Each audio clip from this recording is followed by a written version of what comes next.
ข้อแรกในวันนี้พระอาจารย์สมัครขอทำหน้าที่เป็นคำถามข้อแรกครับพี่มนต์ครับครับผม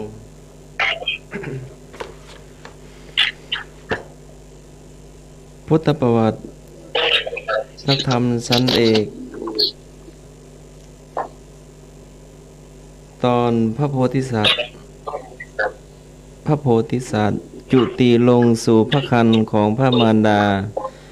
ในกาลสมัยย้อนหลังจากพระกัปนี้4อสงไขยกับอีก100,000กับพระโพธิสัตว์บังเกิดเป็นสุเมธดาบสได้พบกับพระพุทธเจ้านามว่าทีปังกรจึงได้ทำความปรารถนาพระสัพพัญญุตญาณเฉพาะพระทักของพระพุทธเจ้าพระองค์นั้นได้รับพยากรณ์จึงบำเพ็ญเบญจมหาบริจาคการบริจาคทานอันยิ่งใหญ่5อย่างข้อ5บริจาคชีวิตเป็นทานข้อ4บริจาคภรรยาเป็นทานข้อ3บริจาคบุตรเป็นทานข้อ2บริจาคอวัยวะเป็นทานข้อ1บริจาคทรัพย์เป็นทานถามว่าข้อที่5บริจาคอะไรเป็นทาน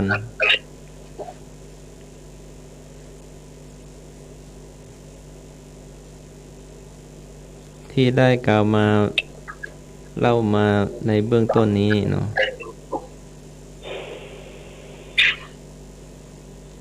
ถามว่า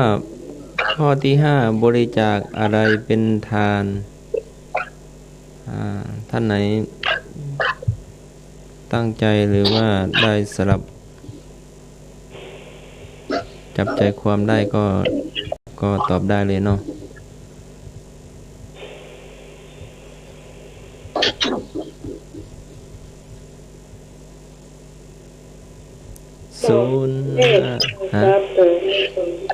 อะไรนะบอกหมายเลขโทรศัพท์0538104406ได้เบอร์เดียวเนอะกับเบอร์โยมฮิสมัยนะ0538104406เนาะ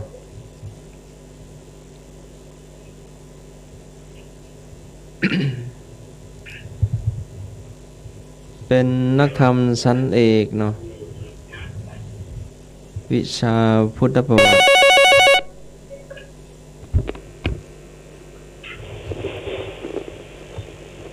เจริญพรจ้ากราบไปษาพระอาจารย์ท่านพระครูสมุวิสุวัตรวรกิจโยผู้อำนวยการสถาน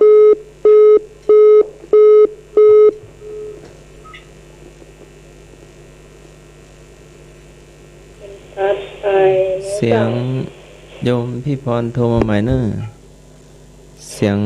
หลุดไปเนาะตืด0538104406ตะกี้ก็โยมพี่พรเนาะ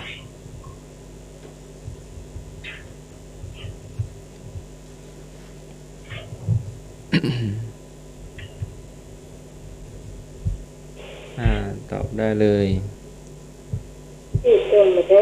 เห็นฟังหูที่ฟังวิทยุดังก่อดังหรือยังโยมมิสมัยดังแล้วแต่ว่าหูที่ไปฟังพูดฝนพูดฮะตกนะมีสายไปทางโยมมิสมัยนึงเจ้าครับมันนับไปครับจ้าโอเนียนน้องพรโผล่เข้าไปเยียบครับพอโผล่เข้าไปมันก็มันมานั่งเนี่ยบางอย่างมันนั่งจี้เกียดครับ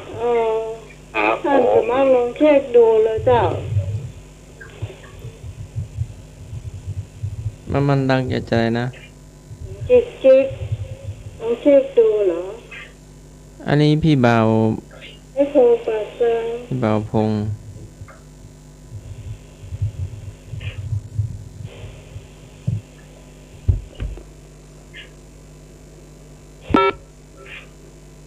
จะดังได้ไหมไปเนาะ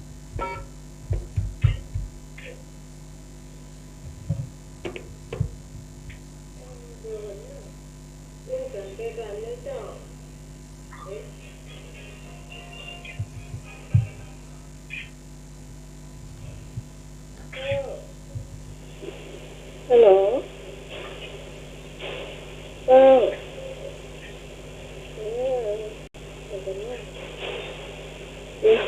เดี๋ยวส่งโทรมาเจ้าแม่เจ้าก็เหมือนขอไปซีหน้าต่างลมให้ขนาดแล้ว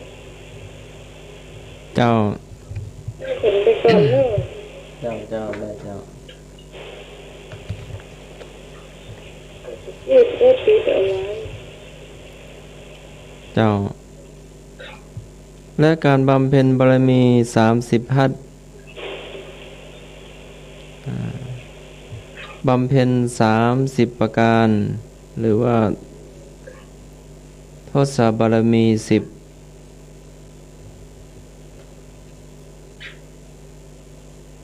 1. ทานการเสียสละบริจาคทรัพย์สิ่งของศีลการรักษากายวาจาใจให้เรียบร้อยเนกขัมมะการปลีกตัวปลีกใจออกจากกามปัญญาความรอบรู้วิริยะความเพียรขันติความอดทนสัจจะความมีสัตย์อธิษฐานความตั้งใจมั่นในการทำความดีเมตตาความปรารถนาดีอุเบกขาความวางใจเป็นกลางเนาะเฉลยข้อที่5บริจาคชีวิตเป็นทานเนาะที่พระโพธิสัตว์อันจุติลงสู่พระครรภ์ของพระมารดา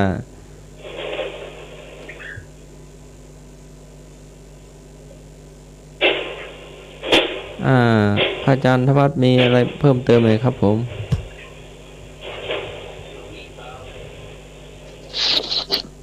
บ่มีครับอ๋อครับนิมนต์พระอาจารย์คำถามเนาะ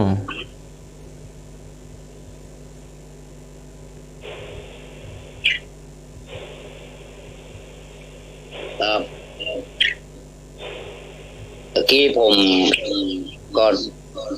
ตอนที่เข้ารายการผมเน้นอยู่คำเนาะว่าอิสระเนาะผมก็เลยเอาเรื่องอิสระมาถามนะครับเพราะว่าอันนี้ก็คิดว่าคงอยู่ในประเด็นของคำว่าพุทธประวัติอยู่เพราะว่าพระพุทธเจ้านี่ตรัสรู้มาก็เพื่อความเป็นอิสระทางใจเนี่ยเนาะก็เลยเอามาเป็นปัญหาถามนะคำถามมีว่าจุดหมายสูงสุดของพระพุทธศาสนาคืออิสรภาพคำว่าอิสรภาพตามหลักการของพระพุทธศาสนาหมายถึงอะไรเป็นคำตอบที่ถูกต้องที่สุดกการที่บุคคลใช้นะครับการที่บุคคลได้ฝึกหัดอบรมกายวาจาและจิตใจไม่ตกเป็นทาสกิเลสขอการที่บุคคลได้ฝึกหัดอบรมกายวาจาและจิตใจใช้อิสรภาพของตนโดยการอ้างสิทธิ์ขอการที่บุคคลได้ฝึกหัดอบรมกายวาจาและจิตใจโดยการเลี้ยงชีพอย่างอิสรภาพไม่คำนึงถึงหลักศีลธรรมงอถูกทั้งข้อกอข้อขอข้อคอนะครับฟังแหมเตือนจุดหมายสูงสุดของพระพุทธศาสนาคืออิสรภาพคำว่าอิสรภาพตามหลักการของพระพุทธศาสนาหมายถึงอะไรที่เป็นคำตอบถูกต้องที่สุด กการที่บุคคลได้ฝึกหัดอบรมกายวาจาและจิตใจไม่ตกเป็นทาสกิเลสขอการที่บุคคลได้ฝึกหัดอบรมกายวาจาและจิตใจใช้อิสรภาพของตนโดยอ้างสิทธิ์ขอการที่บุคคลได้ฝึกหัดอบรมกายวาจาและจิตใจโดยการเลี้ยงชีพอย่างอิสรภาพไม่คำนึงถึงหลักศีลธรรมและก็ข้องอข้อกอข้อขอข้อคอถูก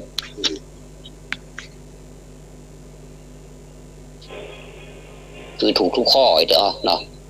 ครับผม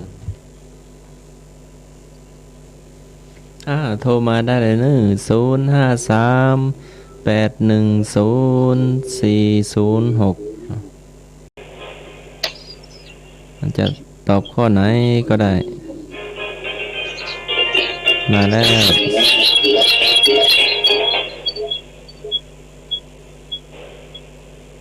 เจ้าโทรศัพท์ที่053-810-406ที่เข้ามาได้ค่ะชื่ออะไรนะเจ้าเจ้าดูเหรอลองมือกดดูเหรอแม่กระติดอยู่พี่ฮอนตอบได้เลยจ้ะ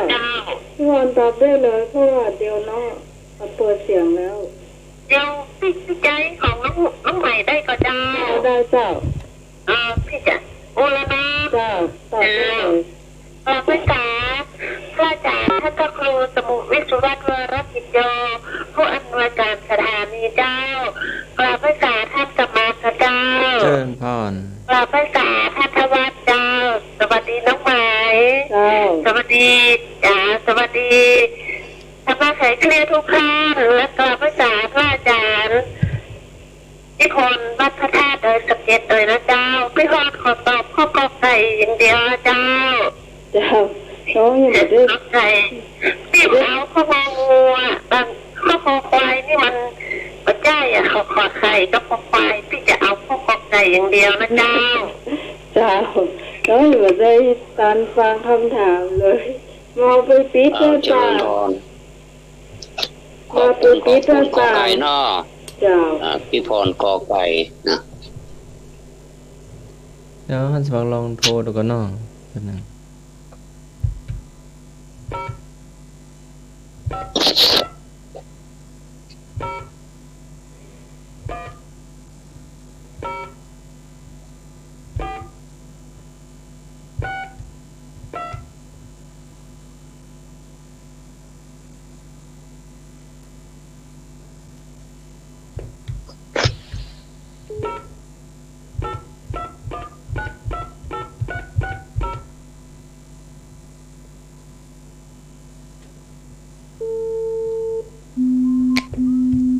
แต่โทรติดอยู่เนอะ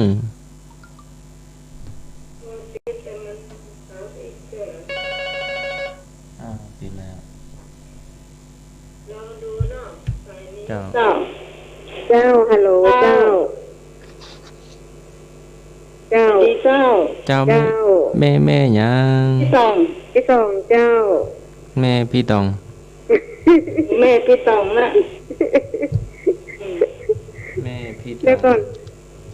กราบนมัสการท่านอาจารย์กราบนมัสการเสียงมันวี่จะได้พระเจ้าสวัสดีน้องใหม่ไปเนอร์เป็นธรรมะคลายเครียดทุกคนแล้วก็กายเหมือนพี่พรนะเนอร์พี่ตองเจ้า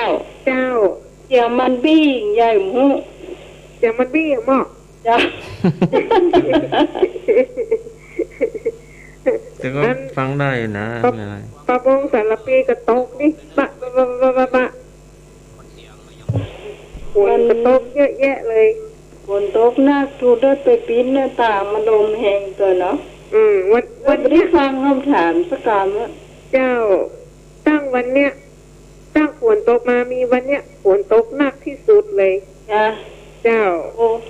แต่มันตกหลายวันแล้วตกหลายวันแล้วก็ฟ้าแมกฟ้าห้องวันเสาร์แล้วติดแล้วเนาะน่ากลัวมันตกมันฟ้าห้องมันนักลงไปฝนมันมีน้อยเดียวเจ้า เอาคนเดียวไม่ได้ตอบห้องเจ้านี่เหรอพี่ตองโทรมาติดเลยเนาะ ตะกี้ท่านมักโทรเข้าเบอร์ท่านจะมักเสียงอาจารย์ธวัฒน์ก็ได้ยินน้อยเดียวแล้วก็หลุดไปเลยจ้าสวัสดีเจ้า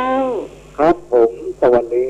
คุณผู้สมัยแล้วก็กราบนมัสการท่านธวัฒน์แล้วก็ท่านสมัครเซนเนอร์ไอ้พงปาสร้างมาแล้วแล้วก็สวัสดีทุกท่านทุกคนด้วยนะครับผมตกอยู่เนี่ยครับแตะอย่างนี้ครับจ้าอันนี้ก็สร้างกับตกเนาะครับวันนี้ก็พี่พรไปพระบาทที่ว่าท่านอาจารย์ขึ้นมาวันนี้ก็มานี่ก็ดีแล้วเนาะจ้าผมก็ขอตอบด้วยพี่พรกันแล้วกันนะครับเนอะจ้าครับสวัสดีครับผมจำยุดเนอะประตูป่านะว่าคงจะได้ยินนะเจ้า053810406เป็นลิงนะเจ้าสี่นะภาษาท่าบุญภาษาท่าสมาภาษาท่าทวัฒน์ตัวเนอ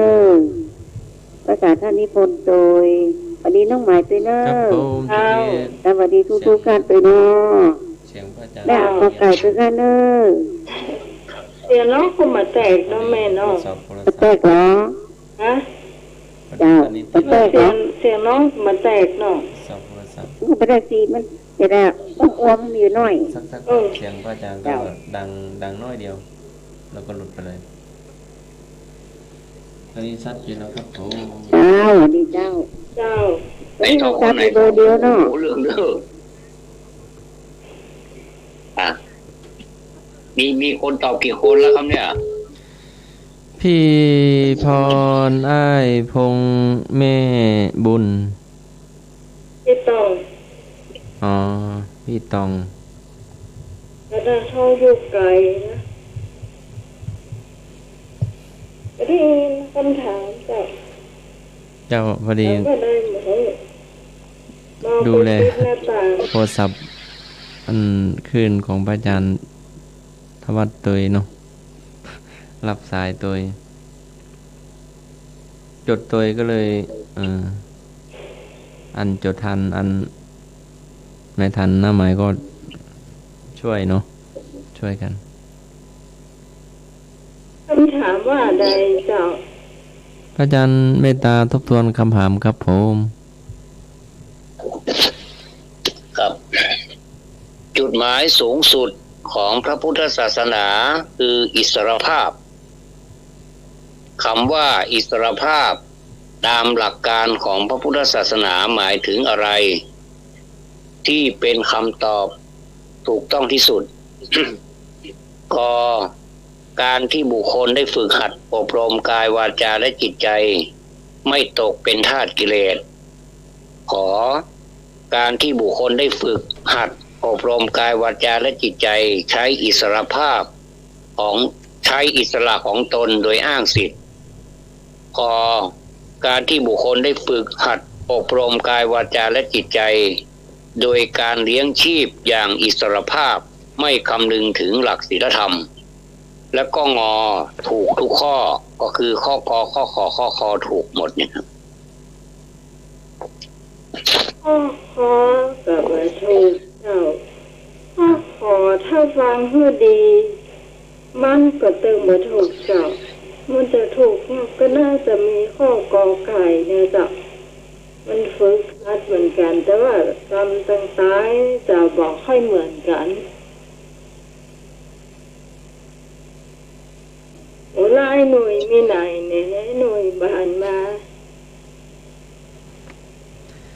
ท่านสมัคร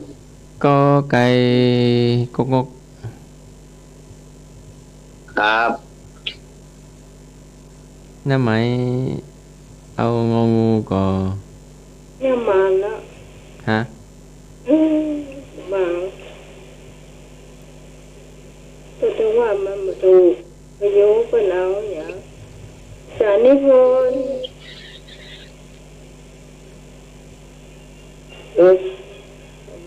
ได้ต้องเฮ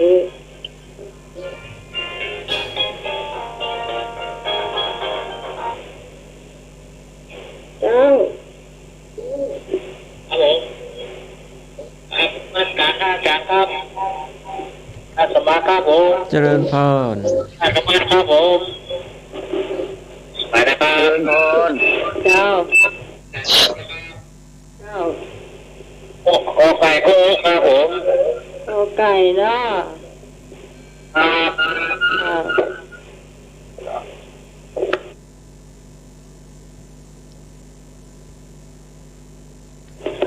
ไอ้หวยเดี๋ยวเจ้าเกือบจะได้เอาไปซื้อพัดลมซาวนิ้วโอ้ตกจากโต๊ะฝั่งหยิบฝั่งเลยเจ้าไปตำเอากะฝั่งมาหาโทรศัพท์ก็เขาก็นึกว่าท่านสมัครสัมนะ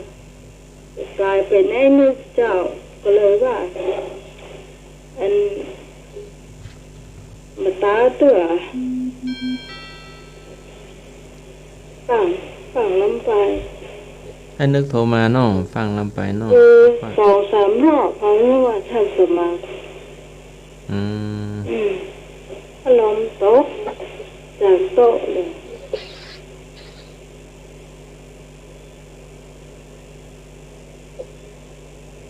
แต่นั่นหมายบ่เป็นอย่างนอกบ่โดนตีนบ่เป็นอย่างแต่พัดลมนี่ต้องถอดออกแล้วก็ตรงหน้ามันอ่ะมันจะใส่เข้าไปยังไง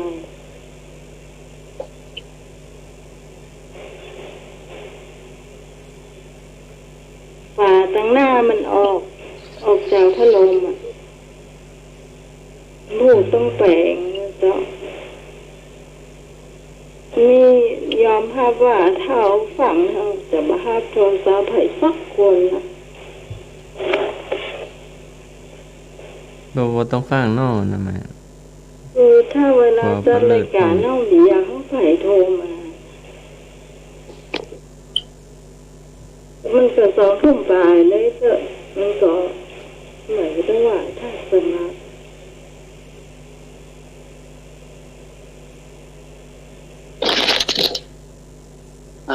ได้เวลาแล้วเนาะ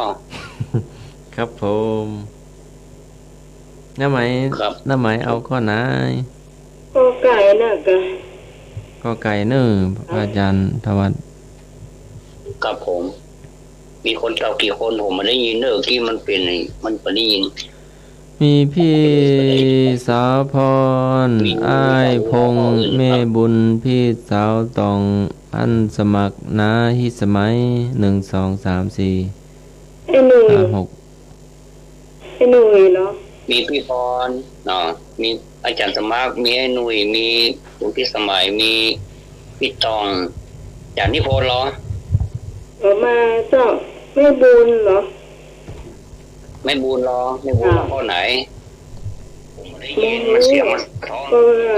เขาต้องทำอย่างพวกที่บอกไก่ก็ไม่บุญวันนี้ปิดวิทยุละเลยได้ยินครับวิทยุมันเสียงมันสะท้อนนะโดยเฉพาะเสียงน้องใหม่หูเรื่องเลยนี่เพิ่นอูในโอ่งเนี่ยผมบุ้งปั๊ม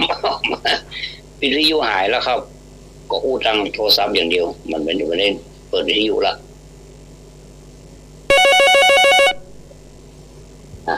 แล้วเนาะมีวิทยุแล้วเด้อบ่ได้เปิดเด้อเจ้าได้ยินหรือยังเจ้าได้ยินละแม่ไปตะกี้แล้วเหรอแม่ตายไปกอไก่อ่ะเอากอไก่เนาะเอาตมาบ่ได้ยินหมูขวนลุ่มๆล่ำๆมือชัดกับเจ้าได้ยินแล้วเนาะอนุโมทนาเด้อจ้าไว้สาเจ้าเอาสาธุเอาเจ้าเอียนเนาะที่ตอบเนาะนอกจากนี้ผมมีเนาะอันเนื่องจากว่าจะเป็นปัญหาที่ค่อนข้างที่จะยาวแล้วก็ต้องวิเคราะห์ไปเนาะว่ามันเป็นยังไงเนาะก็จะนวดเฉลยแล้วเนาะครับผม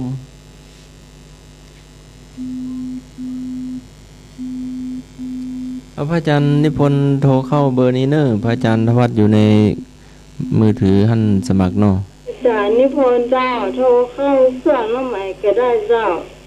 053810406เจ้า053810406เนาะเบอร์หน้าใหม่นะเจ้าดีพระอาจารย์ธวัฒน์อยู่ในสายหั่นสมัครเนอะเดี๋ยวไปลองอย่างเงี้ยไปแล้ว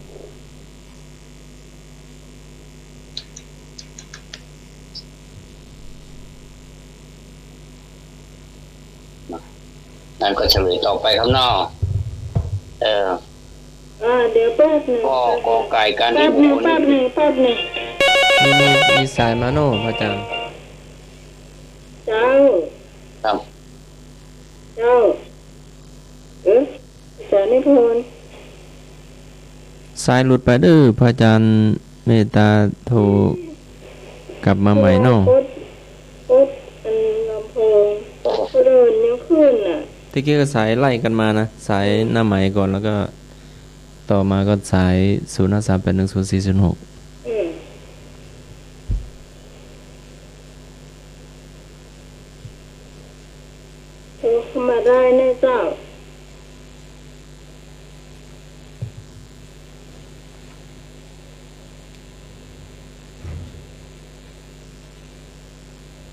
ถ้าเป็นลองดูเจ้า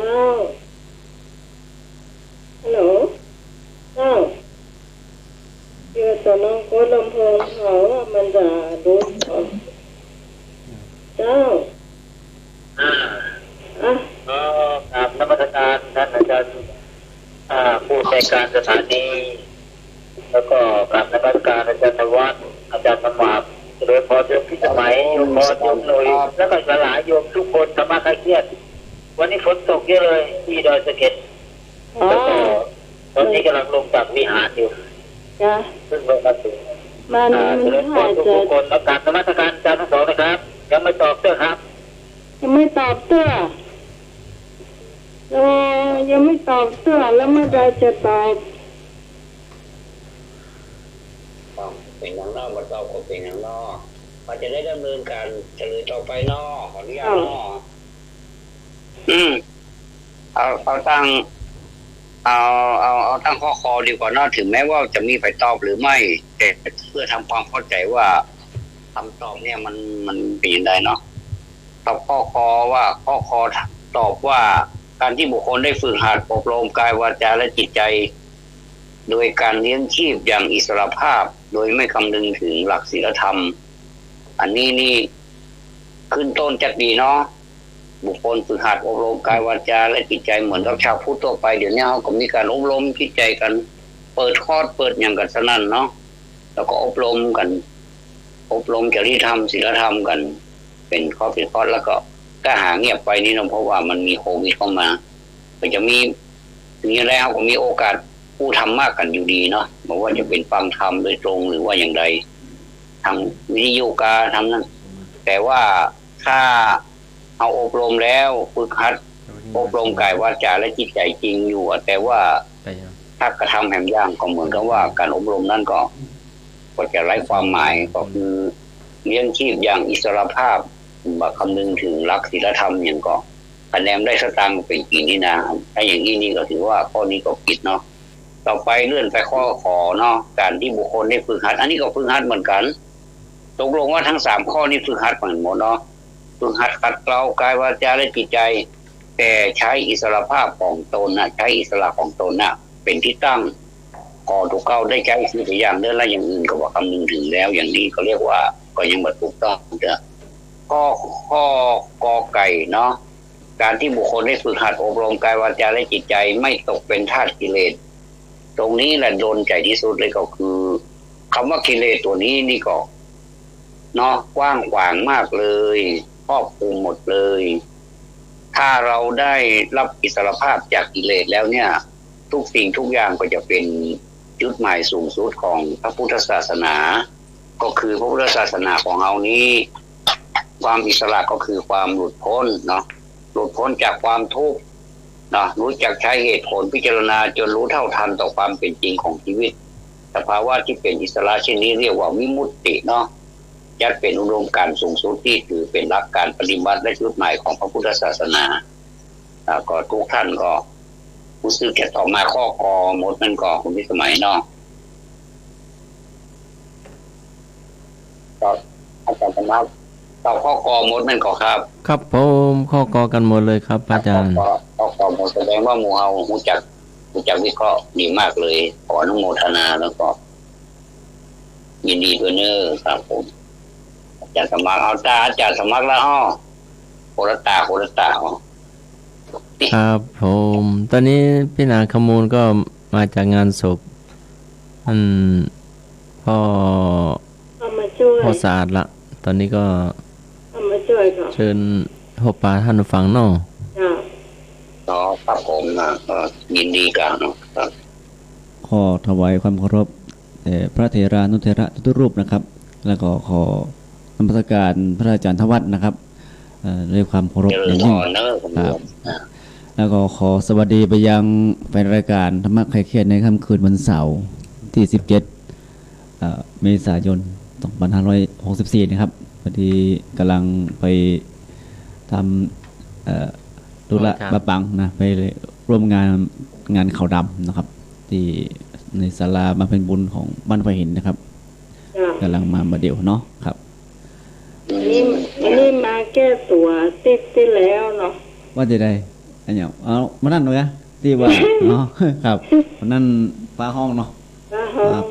ได้ลงเครื่องปิดเครื่องก่อนตะกี้ก็ฝนตกตั้งนักในเวียงนะตะกี้นะตกมา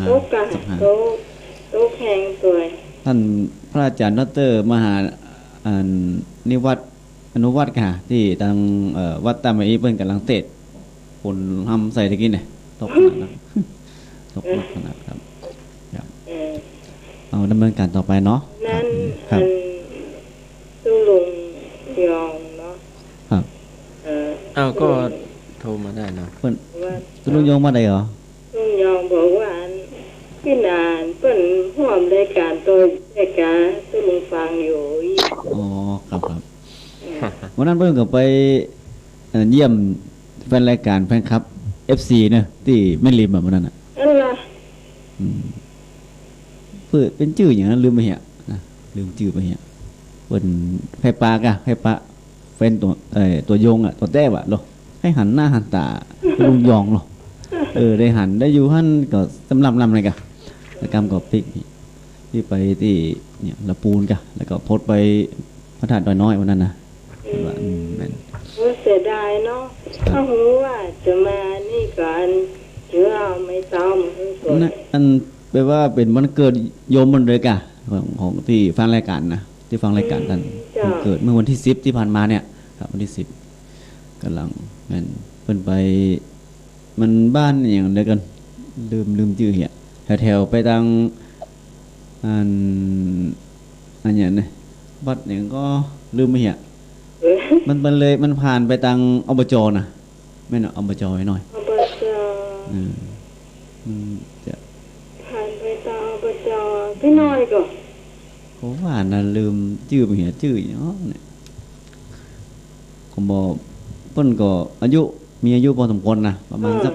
50แล้วกะประมาณนั้น70กะประมาณนั้นเพิ่นอยู่บ้านคนเดียวกะไม่ว่านะอ๋อถ้าจะแม่นละก็ที่บ้านเฮานี่ก็เจอเหรอครับที่วันพระป่าเล็กพี่นานได้มาเนาะตอนนั้นบ่ได้ไปพี่นานมาแล้วก็ปีกนั่นล่ะแม่นเพิ่นที่ได้อยู่นิมนต์เพิ่นตะลุงยองฉันเพลพอดีเพิ่นบ่ได้นี่กับเลยไปฉันเพลที่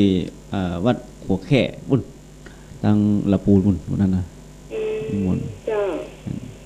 วันที่10ที่ผ่านมาจะแม่นละกาถ้าเป็นจริงๆแล้วน้องใหม่ต้องหอมไม่น้อยนะครับก็เป็นอายุ70ละวัดอันอย่างมันก็จะผ่านนะแต่ว่ามันบ่ได้เข้าซอยบ้านท่านเด้อสั่นเมืองกะอันอย่างลืมเมียอันอย่างตรงนั้นน่ะเมืองนั่นเลยบ่รู้ก็สั่นเมือง ราะว่ามีปัญหาตำบลเนี่ยแต่มีเนาะดอนแก้วเนาะเมืองกาญจนบุรีตำบลน่ะมันจะเข้าไปซอยที่เปิ้นแปลงอย่างหู้แปลงตึกคอนโดอ่ะหมายเนี่ยประมาณเปิ้นก็ซ้อหาทีมกันบ่ฮู้ทีมกันหรอลุงยองนะเพิ่นโทรหาโยมเพิ่นครับนั่นถึงไหนแล้วครับเนี่ยไปถึงไหนละสมัครถามเนาะครับ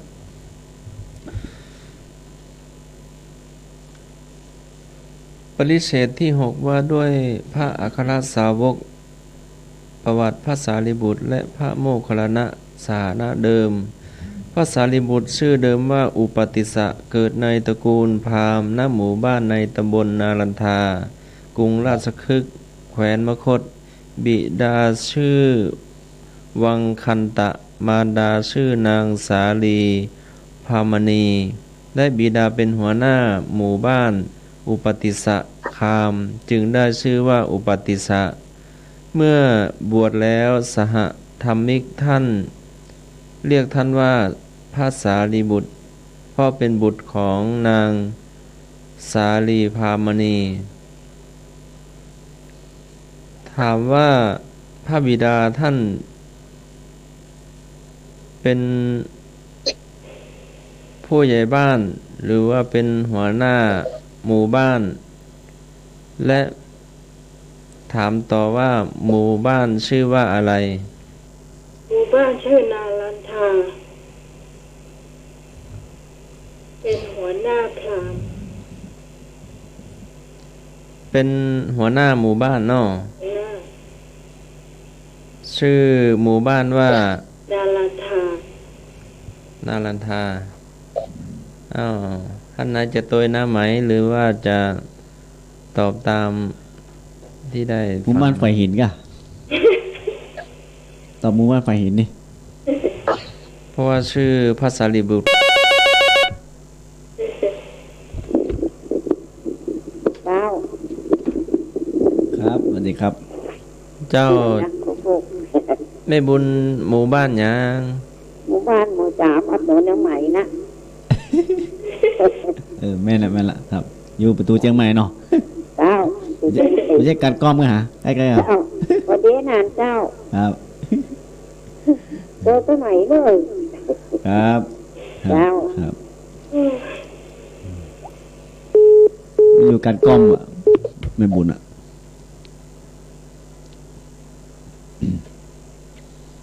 เขาจะ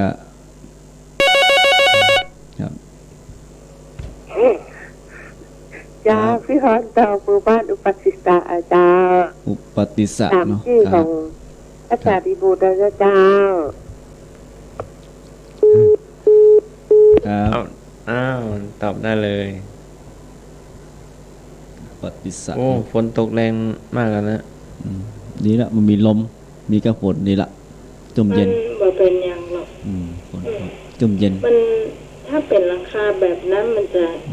เหมือนจะแห้งเนาะเหมือนแต่ว่านี่แถวสังแปลงไม่ออนตกหนักอะน้ำนองเลยถูกป่ะน้ำนองน้ำนองหน้าแรงหน้าอย่างพูดเลยเนี่ยหน้าอย่างเป็นหน้าอย่างพูดยังถึงหน้าฝนจ้ะนั่นเนาะแล้วนี่พุทโธครับสวัสดีครับเจ้าครับสวัสดีพี่หนานขมูลกันนะเจ้าครับสวัสดีครับเจ้าจะส่งตอบเหมือนพี่พรนั่นเนอะครับหมู่บ้านอุปติสสะเนาะเจ้าครับลองดูว่าใครถูกเจ้า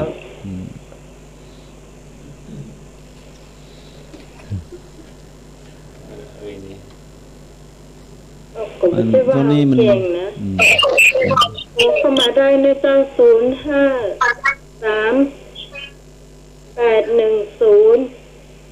ครับเจ้าเด็กครับมาเลยนี่เหรอเสียงอย่างรู้ตอนใดมาหูลูกตั้งใดมาตัวลูกกับบ่โอ้ฝนตกอ่ะมันเลยได้ยินไม่เคยได้ยินเสียงฝนตกอยู่ไกลวะฝนตก ใครอยากตอบมาก็เชิญนะครับเชิญโทรเข้ามาได้ร่วมให้บ่าวจอมยุดประตูป่าเชิญนะเจ้าครับเดี๋ยวนี้ก็น่าจะได้ยินละพี่พรว่าเป็นอยู่ใกล้กับพี่พรก่อนครับต้นลุงอย่างได้อยู่ดังเชียงดาวเนี่ยมาโทรมาวันเนี่ยรับหรือหูแต่เช้าก็โทรว่าน้องไหมชิโมจำได้อยู่นะอาจาร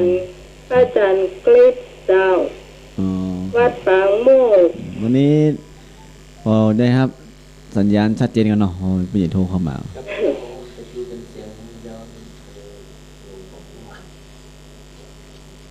วัดปางโมกบนปีโค้งโมกเชียงดาวเจ้าครับเชียงดาวปิงโค้ง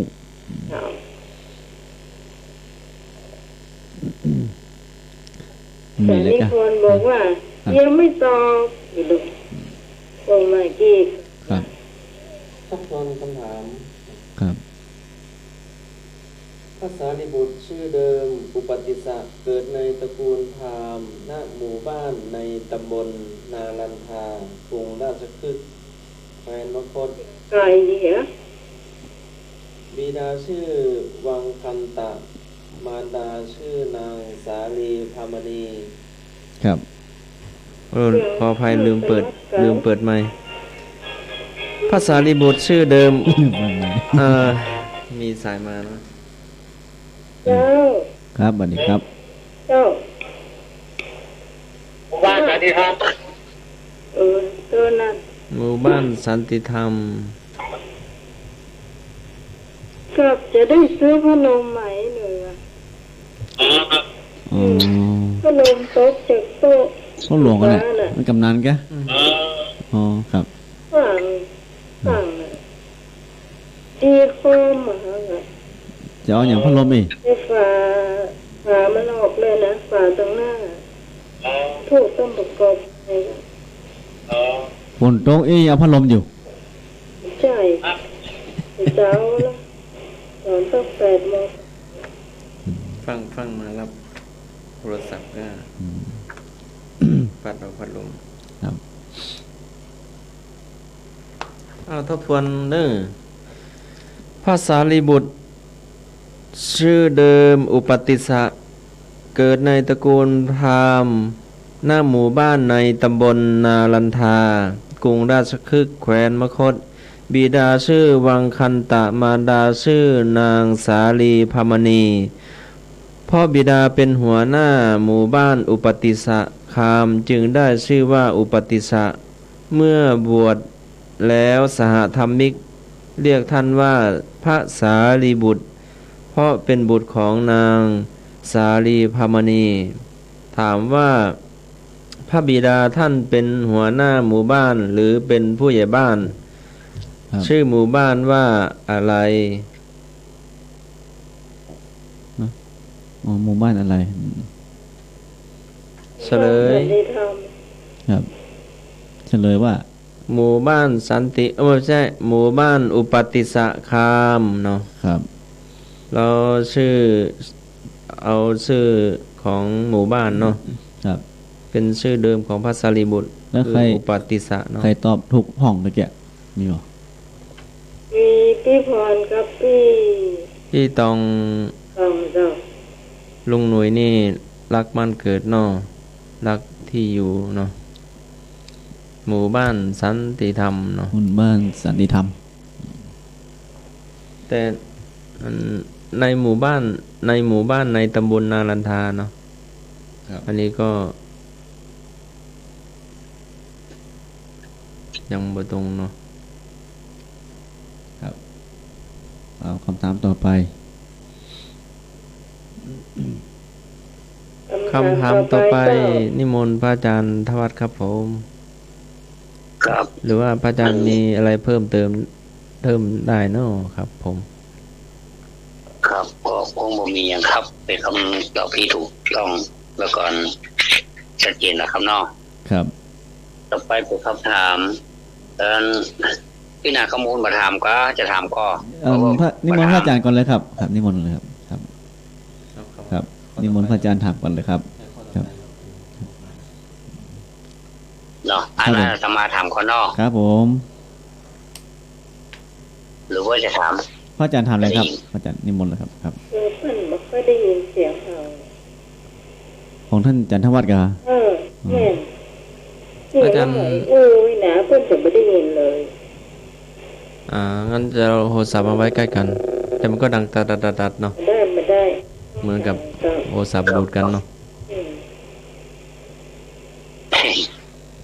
เดี๋ยวผมไปเปิดวิทยุก่อนเลยนี่สมัยสมัยได้ยินวัดเจนยอดฝนตกก่อนครับผม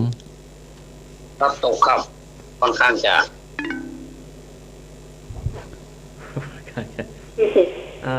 เดี๋ยวติดต่อไปใหม่เนาะ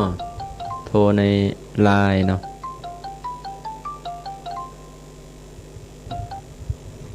ครับตะกี้หลุดไปเลยครับผมสายหลุดไปเลยครับหลุดไปเลยเนาะครับผมอันขออนุญาตถามข้อต่อไปนะครับเนาะครับคำถามนี้ว่าพระพุทธเจ้าทรงประกาศพระพุทธศาสนาครั้งแรกแสดงปฐมเทศนาเป็นครั้งแรกอันนี้ถามแค่2 ข้อเนี่ยความจริงไม่นับกว่านี้เนาะเป็นเหตุการณ์เกิดขึ้นในวันอะไรครับพระพุทธเจ้าทรงประกาศพระพุทธศาสนาครั้งแรกแสดงปฐมเทศนาเป็นครั้งแรกเป็นเหตุการณ์เกิดขึ้นในวันอะไรครับกวิสาขบูชาครับขออาสาฬหบูชาขอมาฆบูชางออัฏฐมีบูชาครับขอไข่เจ้าเราบอกเนาะครับอาสาฬหบูชาขอไข่นออาสาฬหบูชาอันนี้บอกผิดแน่นอนต่อแน่นอนครับมันมีทุกข้อมีเนาะตะกี้มันมีนะคันธวาถามนะทุกข้อเลยนะ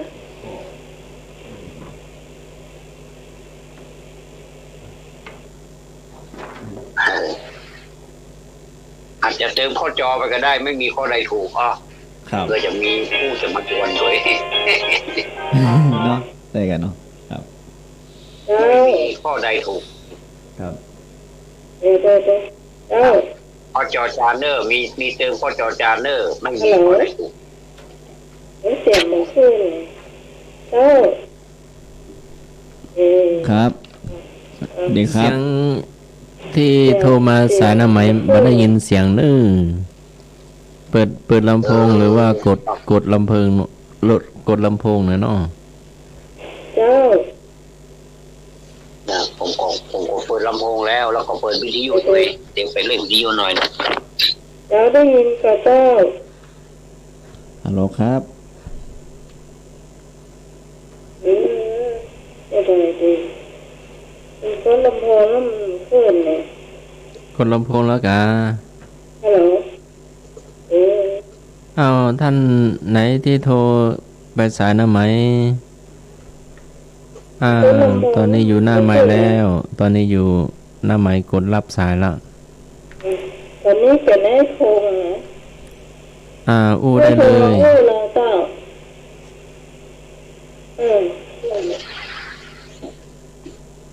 มันคนลำโพงมันบอกที่ไหนกัน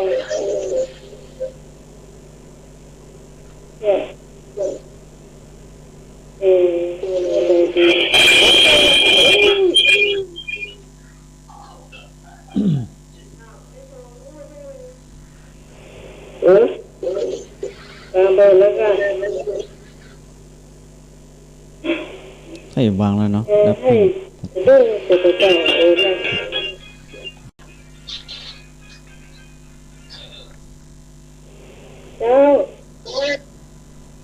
าสวัสดีพี่หนักกูลไตเนอร์ครับสวัสดีครับพี่เข้าเบอร์053-810-406มาได้มันดักซิเกอร์จ้ะดักซิเกอร์จ้ะดักซิเกอร์ไม่ฟังทำน้อยเลยจ้ะน่าตอบขอใครนะเจ้า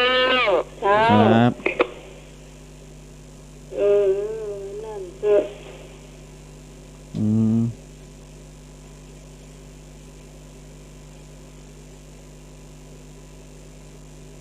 คือมา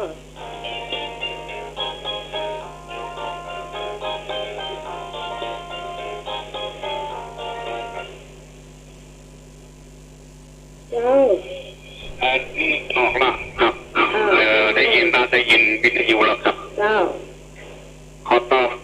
ข้อออกใครนะครับเนอะ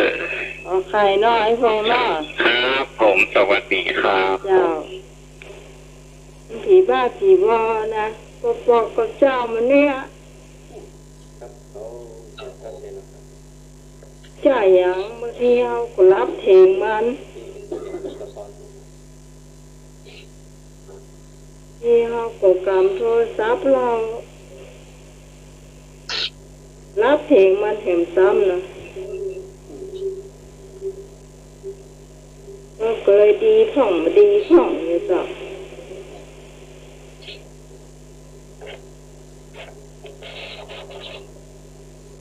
เจอได้เลยนะที่ตอบเกิดมันตกหน้าขนาดเลยผู้ฟัง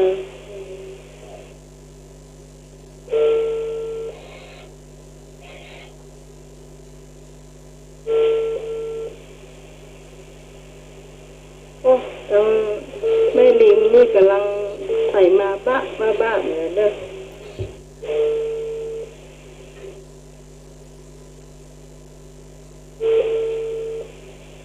เอาละชวนกันก็นี่ครับ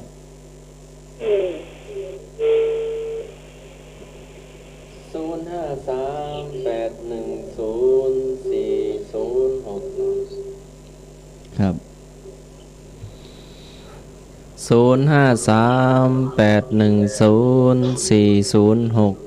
ก็ดีอ่ะต้องมันกดบ่อยๆเจ้า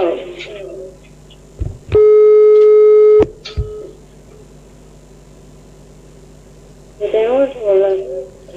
ศัพท์ไม่ค่อยดี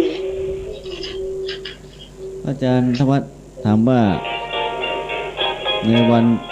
ปฐมเทศนาเจ้าน้องไม้เจ้าแม่ฝนอย่าตกแต่ว่าเด็กหรือว่ามาแบบบ้าเลยอ่ะถ้าเป็นวันทุกข้อเหมือนกันนี่มันจะขึ้นเลยนะเจ้าไปน้องใหม่แน่เจ้าครับขอไข่เนาะขอไข่ให้เราเจ้าดอกตะล้อมเนาะเราไม่รู้จักตะล้อมเจ้าการนมัสการท่านอาจารย์ท่านสมมาท่านทวัฒน์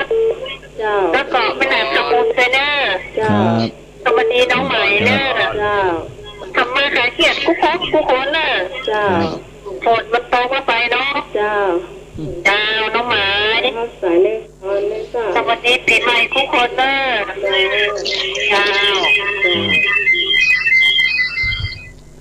ฮัลโหลเจ้าพี่ตองนั่นน้องใหม่เจ้าพี่ตองพี่ตองเอาข้อขอไข่แน่เจ้าว่า053ได้10406นั่นมันเข้าบัญชีเลยจ้ามันเข้าบัญชีเลยแค่ไหนก้าเดี๋ยวพูดถ้าเมื่อละเดี๋ยวเนี่ยมันสายมันถ้าจะเมื่อละฝนไม่ตกหน้ามันก็เลยไม่ให้กลัวฝนก้าให้กลัวฝนเป็นวัดโม่ไม่เป็นวัด09264365338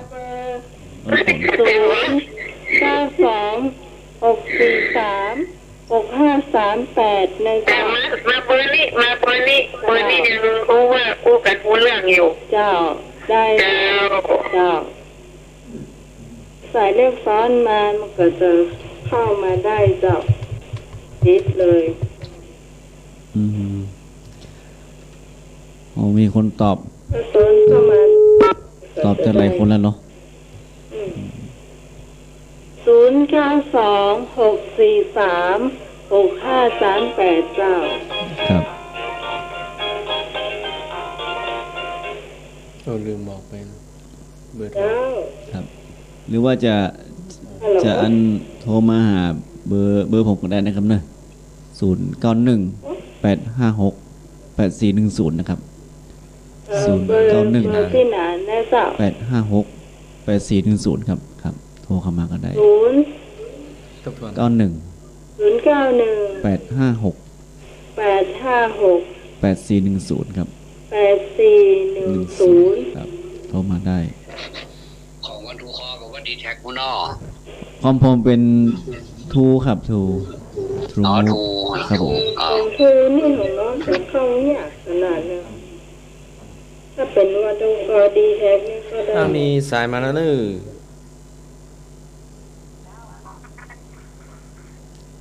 ฮัลโหลครับสวัสดีครับได้ยินแล้วแม่เจ้าครับนี่แล้วครับว่าได้ตอบข้ออย่างครับแม่เอาตัวน้องใหม่เด้อครับผมใหม่เนาะครับครับยินดีครับอันนี้ชัดเจนเลยฝนตกทั่วฟ้าแต่เนาะฟ้าแต่ใส่มาแบบบัลลังก์มารอเลยหน้าเนี่ยหัวเนี่ยเดี๋ยวขออนุญาตอู้กับฝนเนอะครับผมบัดถ้ายั้งมือในวันนี้นะเอาขึ้นอู้เลยเด้อเป็นนั่นเนาะมันย่างเนาะครับเอาเลยเอาแต่เอาเลยเอาบ้านอาจารย์สมาร์ทเหรอ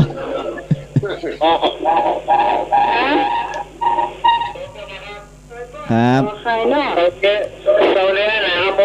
ครับผมนี่ครับหน่วยดีเนาะเสียงพี่หนุ่ยย้อนเนาะเสียงพี่หนุ่ยสะท้อนเนาะย้อนสอนกะตามกล้วยครับผมครับว่าจะได้ตามกล้วยเข้าใจอ่ะพี่หนานตามกล้วยกะดีป่ะอ๋อตอนมั้งกะเสียงสะท้อนดังขนาดจะเดียวมันมู้จะเดียวสะท้อนกันเสียงสะท้อนตัวเด็กที่ย้อยหน่อยนะคะหมดที่โต๊ะก็หมดเลยสะท้อนตะกูลก็นั่นโอ้ยเสียงโมนี่ไหนวะเสียงมันก้องเสียงกองได้เสียงกองได้มาเลยต้องได้มาเห็นมันกล้ามหูเห็นมันกล้ามอยู่เห็นมันกล้ามโอ้ตายแล้วลูกโต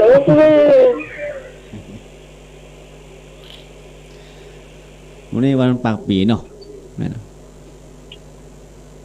ปากเดือนตะวันละวันนี้ปากปีไปเลยปากปีแล้วเดือนใส่ข้าวเหมาะรู้ไหมที่06ระวังสายไม่สนิทก้าที่06ใช้วิธีกดเอาเจ้าไม่ใช่วางสายนะ053-810-406อ่ะเจ้ามันบอกว่าสายไม่ว่างตลอดเลยอ่ะก็ติดอยู่นั่นน่ะสายไม่ว่างตลอดเลยติดอยู่นะ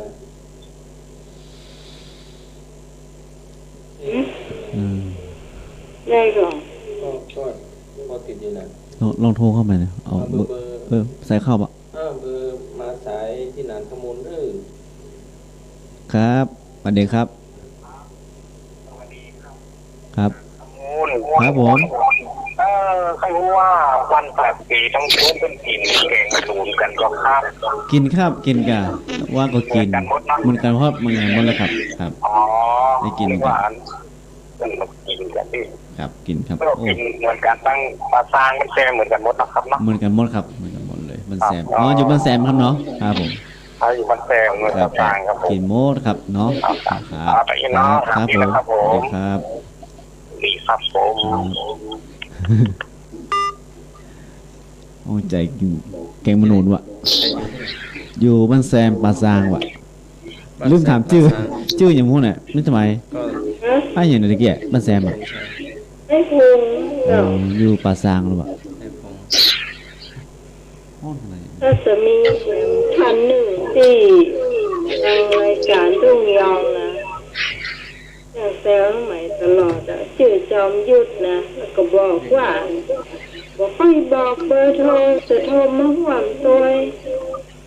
โทรเข้ามาได้ใน9092-643-6538นะเจ้าของพี่หนาน091อะไรอย่างก็856-8410ครับ856-8410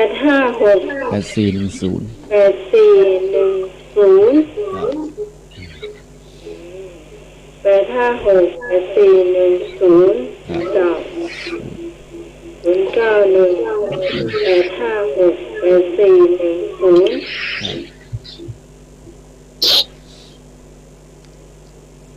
เคยตอบผ่องครับท่านใดตอบแล้วเนาะครับผมเฉลยเลยบอกครับเนาะครับผมเลยเนาะครับเดี๋ยวก่อนจะเฉลยจากสมาข้อใดนะพี่นานตัวเองผมจะเอาข้อกอไก่นะครับท่านสมัครวิสาขบูชาเนาะวิสาขบูชาครับท่านสมัครจานใส่ข้าวครับผมฮะยังก่อจานใส่ข้าวเลยบ่เอาจานใส่ข้าวนี่เนาะครับผมเป็นพระบันจานใส่ข้าวแล้วหมายอันเป็นยืนยันขอไข่เนี่ยเจ้าน่าจะนิพนธ์เหรอจานิพนธ์ไม่ได้ตอบสตอมตอบผมเป็นอย่างนอกจะเฉลยได้นอกพระพุทธเจ้าทรงประกาศพระพุทธศาสนาครั้งแรกครับอันนี้มันก็มีการนั้นอย่างก็เป็นเอาว่ารับขาลองอยู่น้อยหนึ่งกันเนาะครับครั้งแรกแสดงปฐมเทศนาเป็นครั้งแรกเป็นเหตุการณ์เกิดขึ้นในวันอะไรอาจารย์สมัครกล้ามากเลยไม่มีข้อใดถูกสุดยอดเยี่ยมยอดเยี่ยมกอไก่ถามว่าตอบว่าวิสาขบูชาขอไข่อาสาฬหบูชาคอควายมาฆบูชางองูวันอัฐมีบูชาอาจารย์มีสายมาครับบูชาหลังสายเข้ามาครับคำตอบที่ถูกต้องคือข้อขอไข่จะตามขอไข่ทุกคนบูชาพระอาจารย์นิพนธ์จอจานใส่ปัตตาหารใส่กับข้าวครับผมขอไข่พระอาจารย์ใส่ขอไข่ขอไข่มาคาบเส้นคาบดอกพอดีพระอาจารย์คนตอบพระอาจารย์ขอไข่นะครับนิพนธ์อาสาฬหบูชาพระอาจารย์นิพนธ์ต้มไข่เนาะไข่เนาะก็คือที่ถามเดี๋ยวก่อนวิทยุไฟหอนของท่านละวันแน่เลยยุ่งเสียงพระอาจารย์กล้องเนาะตะกี้อันข้าพเจ้าถามเหตุการณ์เกิดขึ้น2อย่างเท่านั้นเองแต่ว่ามันมีแหม2อย่างถ้าเอาจะอู้ไปนักมันจะยาวลงไปคำถามเนาะก็เลยตัดออกมาเป็นแค่2อย่างความจริงมันมีอย่างที่3และที่4ด้วยนะครับพออนุญาตอธิบายข้อ3ข้อ4เพื่อจะให้มันข้อนี้ได้สมบูรณ์แบบเนาะครับเราพี่หนาเนาะครับผมหลังจากที่แสดงพระธรรมนั่นก็คือทุกท่านทราบดีนะว่าเป็นธรรมอย่างเนาะครับธรรมจักรปวัตตนสูตรซึ่งเป็นกันแรกของพระพุทธเจ้าหลังจากตรัสรู้แล้วครับเนาะก็มีเนื้อความเป็นอริยสัจสี่เป็นผลทำให้เกิดพระธรรมครับตอนนั้นพระพุทธเจ้าตรัสรู้ก็มีพระพุทธเจ้าเนาะพอดีแสดงธรรมแล้วก็จะมีพระธรรมก็คือผลเกิดจากอริยสัจสี่นะมาเกิดพระธรรมอันที่3คือเมื่อพุทธเจ้าทรงแสดงปฐมเทศนาธรรมจักรปวัตตนสูตร แล้วก็โปรดปัญจวัคคีย์5เนาะครับโดยคนอัญญาโกณทัญญาเนี่ยได้ดวงตาเห็นธรรมครับทูลขอบวชเป็นสาวกในพระพุทธศาสนาเป็นผลทำให้บังเกิดพระสงฆ์ครับมันจะเป็นขั้นเป็นตอนไปอย่างนี้และประการสุดท้ายคือข้อ4เมื่อเหตุการณ์เกิดขึ้นตามลำดับ1 2 3มาแล้วอันที่4เนี่ยก็คือเป็นผลทำให้เกิดพระพุทธศาสนาเต็มรูปแบบเนาะคือครบพระรัตนตรัยรัตนะแปลว่าแก้วไตรแปลว่า3ก็คือแก้ว3ประการที่เฮาฮ้องกันแก้ว3ประการนั่นแหละอันประกอบไปด้วยพระพุทธพระธรรมและพระสงฆ์อันนี้เป็นวันสำคัญของวันอาสาฬหบูชาเนาะครับครับขอบคุณทุกท่านอนุโมทนาเน้อสาธุครับตกลงข้อไหนลูกขอไข่ถูกต้มตอบเมื่อกี้ก็รอขอไข่ฮะตอบเมื่อกี้ละขอไข่ถูกต้มขอไข่เน้อครับผมต่อไปขอถามสักข้อเนาะครับข้อเดียวพอละพระสงฆ์รูปสุดท้ายที่พระพุทธเจ้าทรงบทฮือนี่เปิ้นชื่อว่าจะใดเนาะกอไก่พระอัสสชิ ขอไข่พระสารีบุตรคอควายพระสุภัททปริภาชกงองูพระศรีวลีเนาะพระสงฆ์รูปสุดท้ายที่พระพุทธเจ้าทรงบทฮือชื่อว่าหยังกอไก่พระอัสสชิขอไข่พระสารีบุตรคอควายพระสุภัททปริภาชกคอควายแน่นอนเจ้าพระศรีวลีครับคอควายชัวเนาะเจ้าคอควายพระสุภัททปริภาชกเนาะใครมีคำตอบที่นอกจากข้อควายกันครับโทรเข้ามาได้ครับสายของพี่นานก็ได้สายของน้องใหม่ก็ได้เจ้าครับมาประเทศมาครับ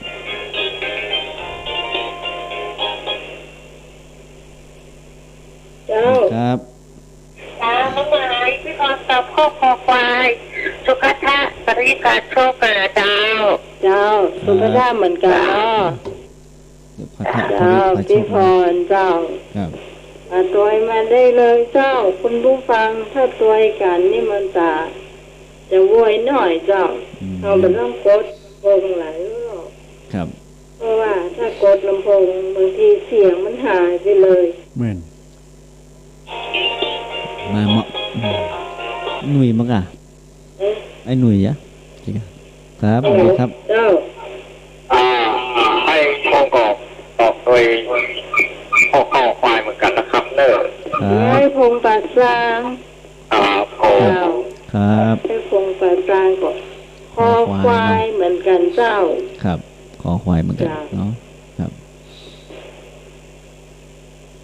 โทรเข้ามาได้ครับจะตอบข้อใดโทรเข้ามาได้แป๊บหนึ่งใส่เข้าครับเนาะครับดีครับตัวน้องใหม่นึงครับแม่บุญเจ้าครับผมไปสังปุนก็ได้แม่เจ้าแม่บุญเนาะตัวมีใครตอบข้อกอไก่ขอไข่งองูจะเป็นกันเนาะครับสวัสดีครับขอควายครับครับตัวเหรอครับ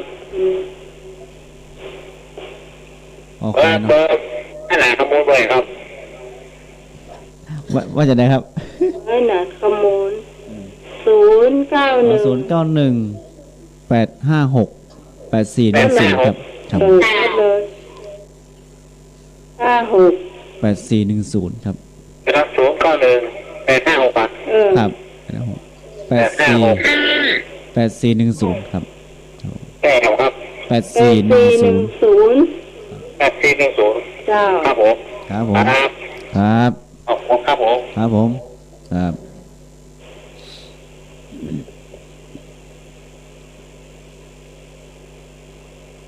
เอาใครมีคำตอบที่ต่างจากคนอื่นนะ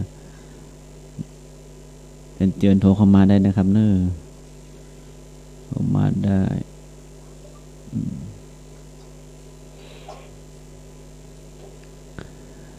พระอาจารย์ทว่ายังอยู่ในสายเนาะ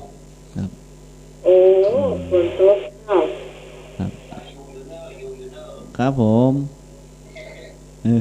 ชอบใจพระอาจารย์ทว่า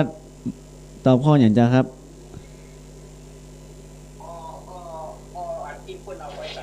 ยินจ้าไม่ได้ยินสักนิ่งข้อที่เพื่อไถนานั่นเนาะครับผมนะครับครับบัฟฟาโลเนาะโอ้นุวัน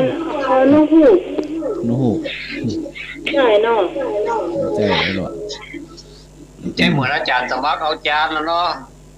อาจารย์สมัครเอาจานนะอาจารย์สมัครจะเอาข้ออย่างมูเลยเนี่ยมี4ข้อเนี่ย4ช้อยแบบไหนเนาะข้อจอจานมีใช่ไหมว่าสมัครเอา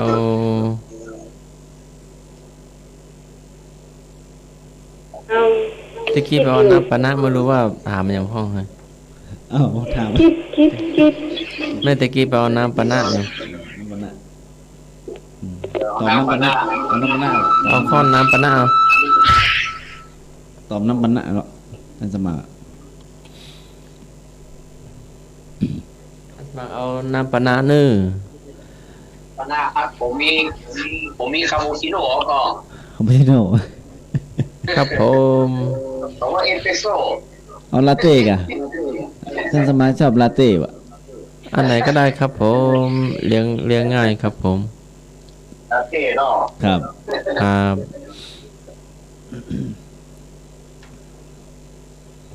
วันนี้อวดเห็นหน่อยว่าลานมาดามหัวซื้อทุเรียนกิโลปัน6กันวะนี่มาแปลงไปบ่อยเอาหัวเราต้องบอกว่าปันปอนเราได้200ดีกันปันปอนเราได้200พ่อกับแม่ได้คน500อ๋อครับดีแล้วเนาะดีละกินหม้อลูกก็ตีโยมได้อ่ะครับก็ได้ยกหลังเขาได้200ได้ห้ามดีแล้วจะในวันนี้ก่อนบันดีถึงวันนะครับเนาะนี่บันไหนบันดีสักวันบันดีโมดครับบันดีโ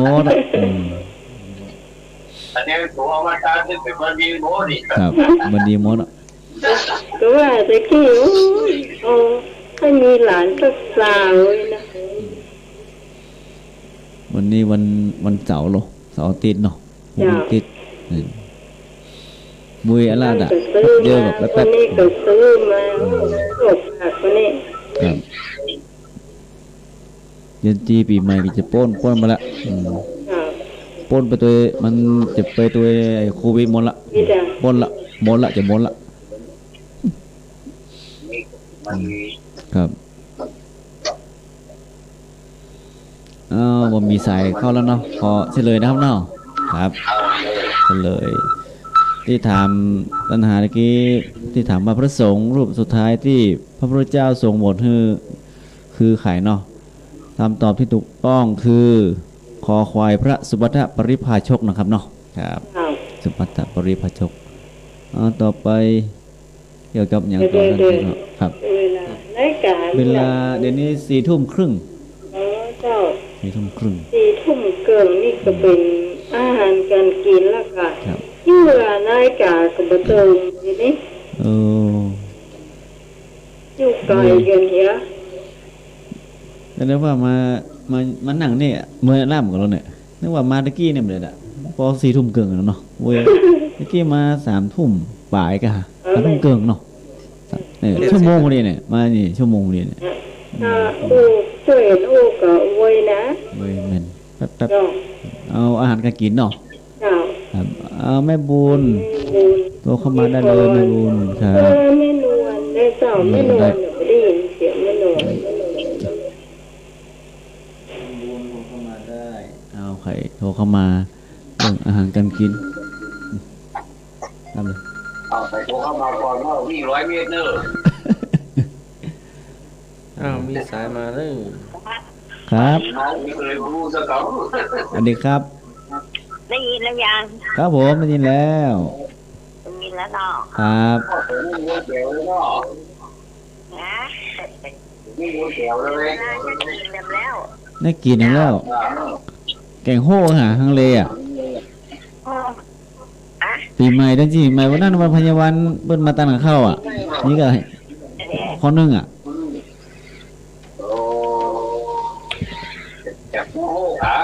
ข้อโห่ก็อาจจะได้เราทำครับโอ้ยยังคนเตอร์ว่าไม่ลืมน้ำไปเอาอื่นเตอร์เปลี่ยนก็ได้เป็นยังเปลี่ยนก็ได้เหรอลองเอายังมุ้งเส้นเนาะว่าเป็นคนเน่าครับพ่อทนมันเคยกินนะครับแต่ทนเน่าไม่เคยกินแต่มันเคยกินพวกพวกเน่านะครับไข่นะไข่อ๋อครับเน่าเนอะเน่าครับเป็นเน่าที่เป็นห่อที่เป็นแปลงตัวเน่าเมื่อนะครับที่มันมีขายเนาะห่อใหญ่ๆห่อ10 บาทนะห่อนุ่มก็มีเนอะน้อยๆนะ2 ห่อ5 บาทอ๋อครับแต่เอาใจห่อใหญ่เนอะใจห่อใหญ่ห่อเดียวพอละอ๋อจ้ะ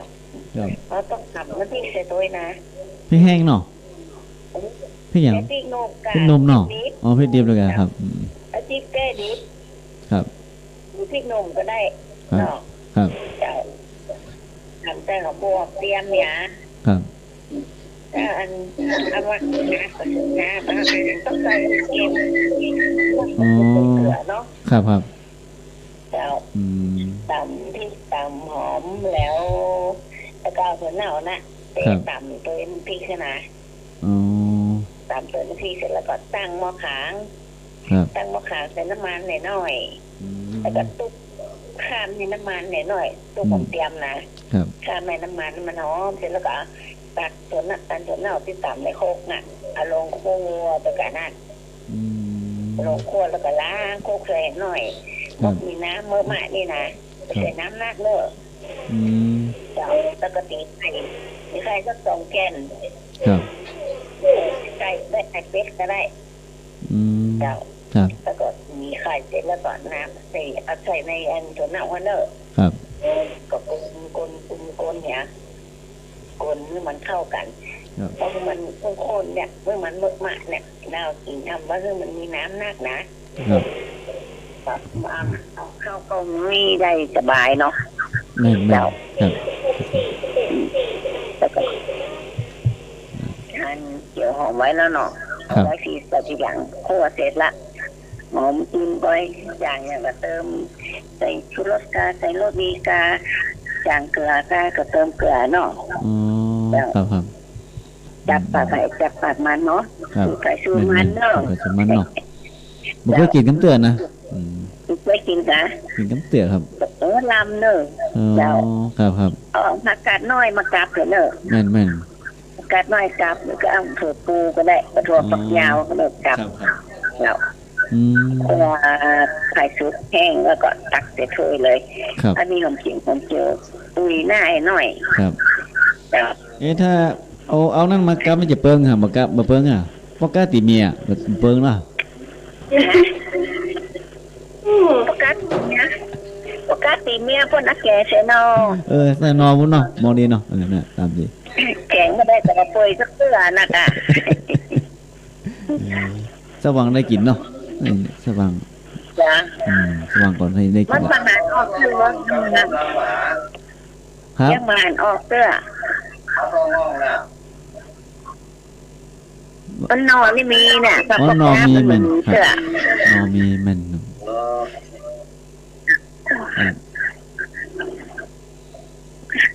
นอนี่มันมีคือฤดูนะนี่เนาะ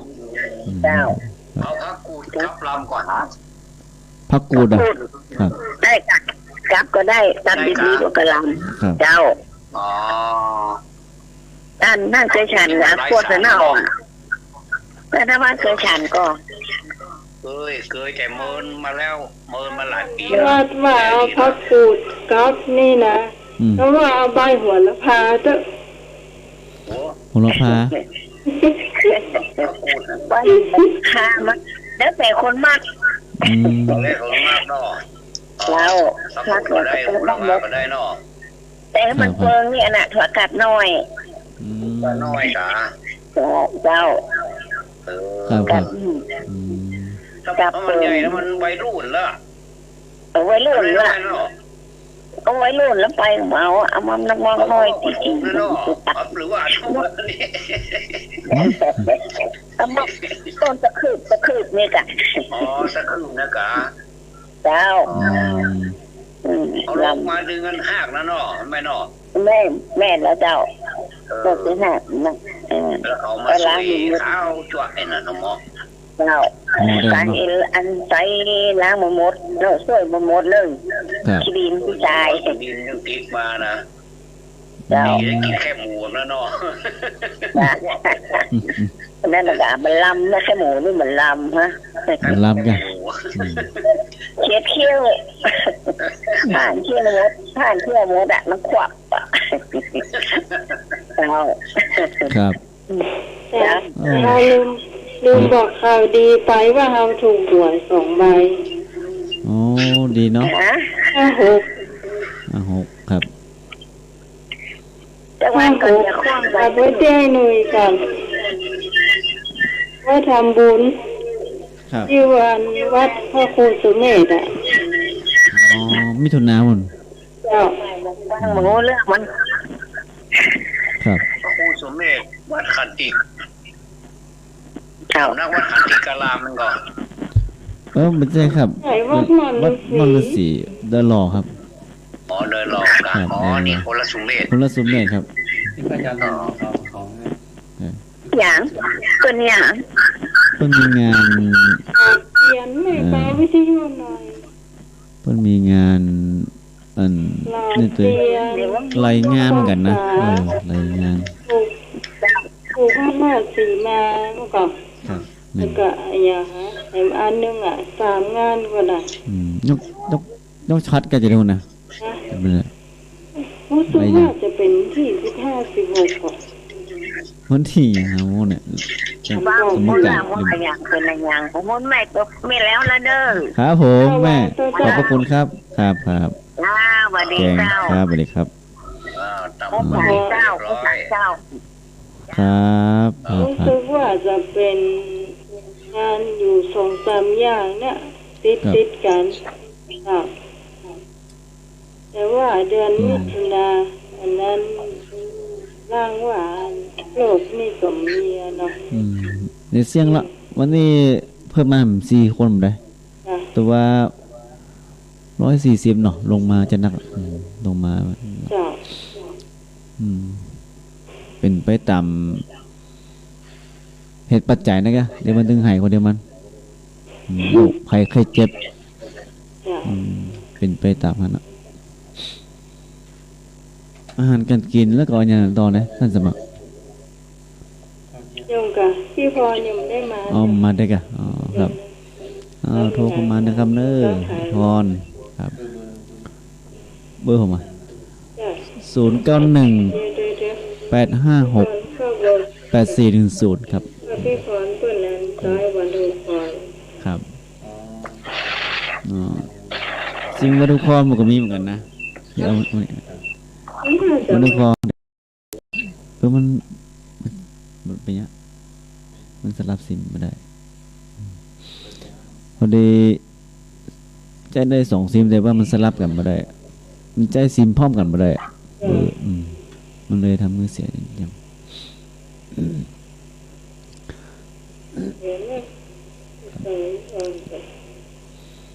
เคยจะโทรเข้ามาก็ได้เด้อ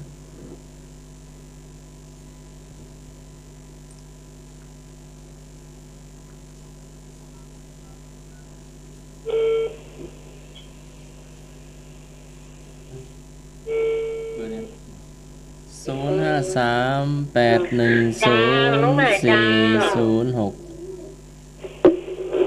ครับสวัสดีครับมาว่าเลยอันนี้เอาเมนูอะไรอย่างไปบุญจำเธอเล่าไปแล้วนะวันนี้เจ้าวันนี้โชว์ของพี่พรใส่พริกแห้งเจ้าอะไรอย่างจำมาทัวเล่านะใส่พริกแห้งใส่หอมแดงใส่หอมกระเทียมนะตำให้ละเอียดแล้วก็จะเอาวันเธอเล่าแล้วต่ำลงไปพอละเอียดแล้วก็เอาไปถ้าน้ำมันก็เอากระเทียมทุกอย่างไม่บนนั่นแหละเอาไปคั่วจะได้เอากั๊บนี่จะใช้ผักชีลาวที่มันฝอยๆเนาะมันจะเอากั๊บกันแล้วก็ถ้ามีผักชีลาวก็ใช้ผักชีไทยเขาเนี่ยจะผักป้อมเขาเนี่ยจะเอากั๊บก็จะไหมได้ยินได้ยินอยู่นึกว่าเคยกินแต่ละไอ้ว่าวันนี้พี่พรจะมีหอมแมงป่าใส่เจ้าต้องไหนใจกินก็จ้ะหอมแมงป่าเคยกินอยู่แต่ว่าตัวนี่เหมือนกันเคยกินกะเจ้าหอมแมงป่าถ้าว่าหอมแมงป่าธรรมดานี่แบบใส่ตูนนะมันจะมีรสหวานของตูนเลยจ้ะมันมีรสหวานมันจะรับไปแหมอย่างหนึ่งนะจ๊ะตอนแรกที่ก็บอกเคยกินที่มาอยู่ปะเศร้านี่พี่ได้กินแล้วมันลำนะจ๊ะที่ไม่นี่ตอนแรกจะห่อนึ่งหมูเนาะแล้วก็ไก่ละห่อนึ่งไปให้ลูกสาวลูกเบาเรียบร้อยหมดละส่งไปแล้วเนาะส่งเรียบร้อยเนาะจะเอาไป9 ห่อชอบไก่กันน้องไหมส่งไป9 ห่อกินเดี๋ยวนี้ยุดอยู่ห่อกันก็กินก็หาเรื่องหลายอย่างเอาไปเต็มมันกองโฟมละวันนี้จะห่อนึ่งพอดีเปิ้ลเอามาที่นี่เนาะป่าอย่างเงี้ยพี่จะได้ไปสั่งซื้อสักเตื้อเปิ้ลไปซื้อใจพี่เราพี่ไปทำสั่งป่านะทำมาให้เสร็จเนาะทำมาให้เสร็จแล้วก็จะห่อนึ่งป่าเอาก็เริ่มต้นเลยจ้ะย้ายเอาขมิ้นเอาตะไคร้นะสัก2 หัวขมิ้นสักหัวนึงเจ้าหัวสักหัวน้ำมือเนี่ยนะก็ใส่เข้าไปเอาข่าหน่อยนึงจ้ะพี่จะมาตำมาเนาะพี่ใจวิธีปั่นเอาตะไคร้เอาหัวขาขมิ้นใส่เครื่องปั่นเลยแล้วก็เอาพริกก็ใส่สัก7 เม็ดเลยนะถ้าอันเปิด9 เม็ดนี่แหละแล้วก็หอมแดงหอมขาวกระเทียมนะหอมแดงกระเทียมใส่ปั่นลงไปถ้ามีเม็ดผักชีจะเม็ดผักชีใส่ลงไปอดีตใส่สัก2 ดอกนะเจ้าปั่นให้ละเอียดใส่น้ำให้หน่อยปั่นให้ละเอียดเข้ากันเติมกะปิเข้าปั่นโดยจะแล้วปั่นที่เคยเรียบร้อยนะเอาพักไว้นะเจ้าป่าก็เรียบร้อยแล้วแล้วก็ย้ายมีผักป้อมไม้หอมแล้วผักชีฝรั่งล้างให้สะอาดแล้วเตรียมหั่นไว้เลยนะจ๊ะแล้วตูนมาล้างให้สะอาดแล้วเอาตัดตูนมาแล้วเอาเตาออกไปล้างให้สะอาดที่มันเป็นใหญ่นะเปลือกมันต้องเอาออกนะเจ้าเปลือกมันต้องเอาออกล้างให้สะอาดแล้วก็หั่นเล็กหั่นฝอยเลยนะเจ้าหั่นต่ำกว่ามนนั่นนะหั่นนนนั่นนะต่ำกว่าจะเป็นที่ละเอียดเลยนะจ๊ะหั่นฝอยเลยหั่นเข้าไปเตรียมเรียบร้อยแล้วก็มันยกน้องไหมเวลาเราพัดไปแล้วนะมันยกจ้ะแล้วเราก็ตั้งหม้อน้ำมันเนาะตั้งหม้อน้ำมันทอน้ำมันร้อนค่ะก็เอากระเทียมที่สับนะพัดลงไปมันหอมแล้วก็เอาพริกเข้าพัดที่มันหอมเลยนะจ๊ะหอมแล้วก็เอาป่าลงไปเลยป่าลงพัดไม่ใช่คนนะจนแล้วนะพัดพอนี้เราก็เอาตูนเข้าไปจ้ะเอาตูนพัด ผสมลงไปเลยพัดพอได้นี่จะเข้ากันแล้วนะตูนมันยุบลงไปแล้วแล้วก็เอาผักชีฝรั่งผักต้มใบหอมนะก็ใส่เลยลงไปคนให้เข้ากันเนาะเข้าไปแล้วก็เอาปิดไฟแล้วก็เอาตองมา2 จานเลย7 ตองที่เรียบร้อยจะเตรียมไว้ก่อนแล้วเนาะแล้วเอาแต่ใจ2 จานแล้วก็เอาก็ตักกระตูนมาใส่ห่อเนาะห่อแล้วก็ห่อให้เรียบร้อยงามมันเป็นงามบางทีห่อ2 จานจานแรกเอาใส่ห่อตังในและจานที่2โอ้เป็นจะงามเลยจ้ะถ้าห่อ2 จานนะแต่แล้วแต่เทคนิคของแต่ละคนก็จะห่อจะใดที่มันเกิดมาที่มันงามมาเนาะห่อนึ่งนะแล้วเราก็เอาไปนึ่งประมาณสัก30 นาทีชั่วโมงก็เขาก็เอาพักนะสมาร์ทเอานึ่งใส่ซึ้งแล้วเขาจะเอาพักกะหล่ำปลีกะถั่วฝักยาวข้ามเขือจีกะอันนึ่งไปหั่นนะจ๊ะนึ่งแล้วก็นึ่งประมาณสัก30 นาทีมันสุกมาแล้วเขาก็เอามาใส่ถ้วยกินกับผักนึ่งนะจ๊ะผักเสียหานึ่งใส่เนื้อจ้าปลาน้องใหม่ลองเนี่ยแม่ที่มันเคยกินนะพี่นางมากินบ่อยแต่ว่ามันเป็นห่อนึ่งปลาเฉยๆแล้วมันจะใส่ใบก็ใบตาเสือตาเสือนี่จะบะใส่มันจะมีกลิ่นถ้าตาเสือนี่จะใส่ห่อนึ่งไก่จะน้องไหมเวลาห่อนึ่งไก่แล้วเราจะห่อใบตาเสือไอยอนั่นแหละไก่ถ้าเป็นห่อนึ่งไก่นี่น้องไหมก็ไม่ได้กินนะมะอย่างใช่น้องไหมมากินไก่เนาะแม่ก็ต้องตัวใจใช่ถ้าบางคนตูนกระจายไปเยอะได้จ้ามีกะถ้าน้องมีตูนมีตูนกับเราใช้ฝั่งหน้าน้องไหมห่อมาเมื่อวันตูนเขาเล่นป่าใส่ตูนในหน้าเนี่ยแล้วจะติดใหญ่แล้วเราไปห่อนึ่งธรรมดาห่อเล่นป่าที่เราป่าใส่ตูนนะมันจะให้ลำไปมันจะได้ประมงจ้ะได้เลยค่ะขอสวัสดีให้คงโตยนะวันนี้ไปได้ไปวัดพระบาทนะเจ้าวันนี้ไปดำหัวตั้งแต่มาเจ้ามาแล้วไปตามขันข้าวน้องไหมตามขันข้าวแล้วก็ลวดดำหัวที่เสร็จเรียบร้อยอย่างวันนี้แล้วจ้ะเลยไปได้ไปวัดพระบาทสักการวัดผู้ก่อนแล้วจ้ะวันผู้ก็จะไปแต่พอดีวัดพระพุทธบาทพรุ่งนี้เพื่อจะบวชเนรจ้ะแต่พี่คอนได้ไปเอาใจไปจ้ะแล้วก็เสี่ยงไปตัวเองนะน้องไหมจะอยู่ที่บ้านพี่คอนจำด้วยก่อนจะมีไอ้บ่าวจอมยืดหายไปไหนนี่เพิ่นบอกว่าเพิ่นฟังอยู่นะอาจารย์โมเข้ามาหาน้องใหม่เจ้า092-643-6538ได้เลยจ้าแล้วใครไม่นอนเข้ามาไปก็ได้ถ้าไม่นอนฟังอยู่นะเจ้าไม่นอนก็หายแซบนะนอนหายแซบไม่นอนหายฝนบ้าพี่ตกนักจ้ะนักจ้านักขนาดเลยมันตาพอดีพี่เปิดสังเกตไว้เนาะมันตะวันออกเฉียงใต้นี่มันสาดเข้าบนหัวพี่แล้วก็ข้างพี่เตียงที่นอนคนเดียวเนาะมันจะสาดแล้วพี่ก็ฟังไปพี่แค่เขียนสาดมาเลยเนี่ยมาหน่อยหนึ่งจ้ะวันก็ไปปิดหน้าต่างกระจกเนาะจ้าเจ้าหายจำเลยยังเจ้าหายมาหายจำแล้วจ้ะนะมาดีแล้วจ้ะดีพรค่ะต้องพยายามมันว่าที่มันหกมันลื่นคนใหญ่เฮาเนี่ย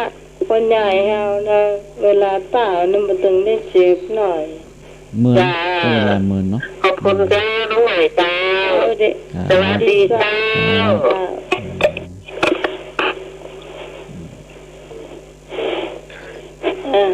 ใครโทรก็ไม่แทง ครับเจอเนอะคุณสมบัติของตูนนี่มันหวานหรอยังครับอาจารย์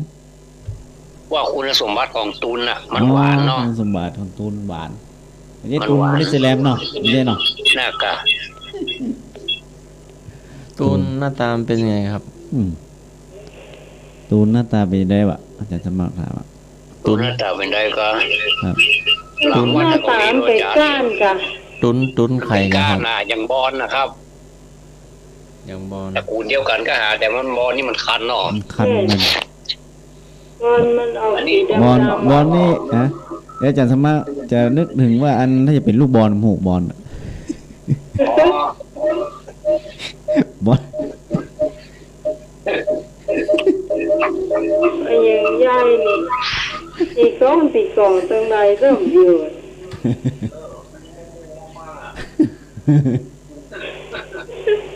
ตามเจนยอดว่าได้อย่าแห่ไม่กั้มแล้วเดี๋ยวนี้เนี่ย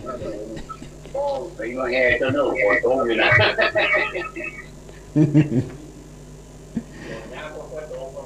ตีกองตีคองตีชิงเดี๋ยวยิงเดี๋ยวมองเข้าจังว่ากันดีอ่ะดีเลยอ่ะเสียงดีเลยอ่ะครับครับผมเสียงสวรรค์มันครับเสียงสวรรค์ไหลท่านทวัดอ่ะเสียงไหลท่านทวัด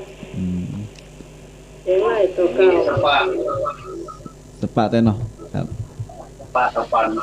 แล้วก็สุภาพสวรรค์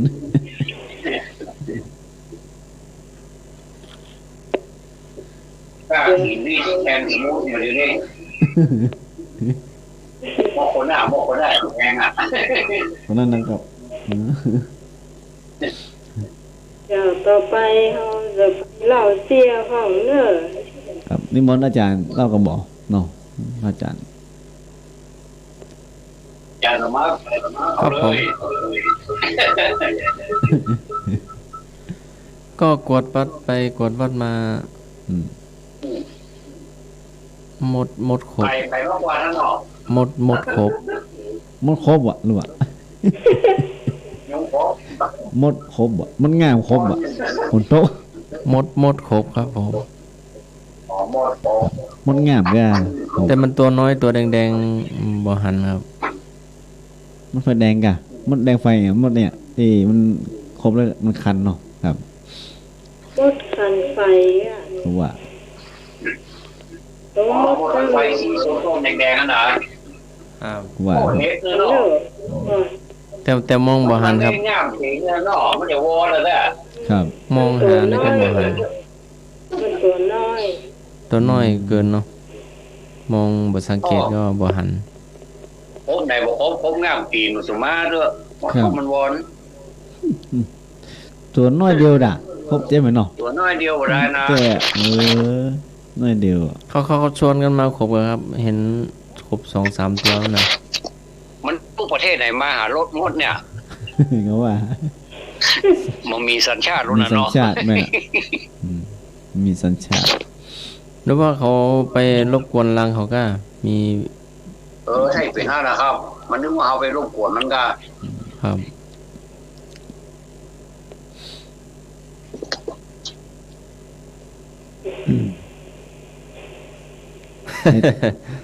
จบไปหนึ่งเรื่องครับผม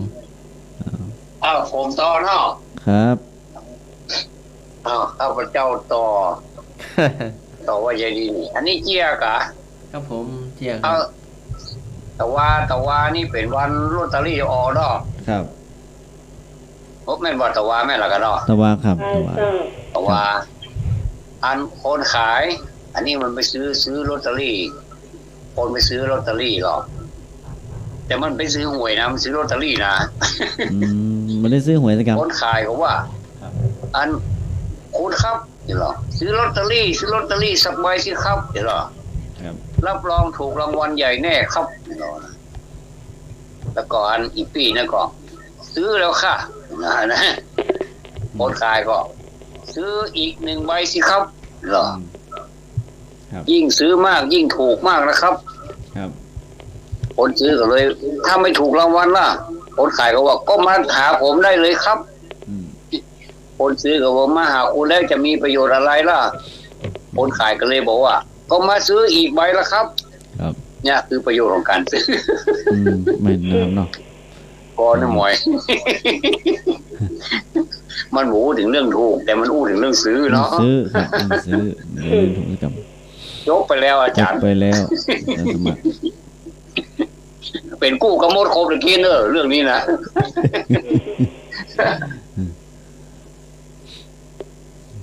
มาเนอะสำนานเสียไอ้ลุยเนอะโอ้เดี๋ยวก่อนกาแฟกันชงกาแฟกันขายกาแฟออนไลน์เด้อครับก็จะได้นะหมาลิสแอน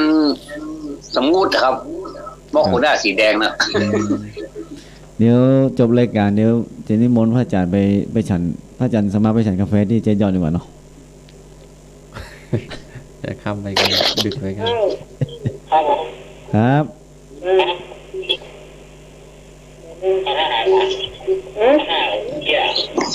เจี๊ยครับเจี๊ยหวยที่เขาฆ่าด่ะแม่ครับหวยตะกี้นะเจี๊ยหวยนะตะกี้นะครับ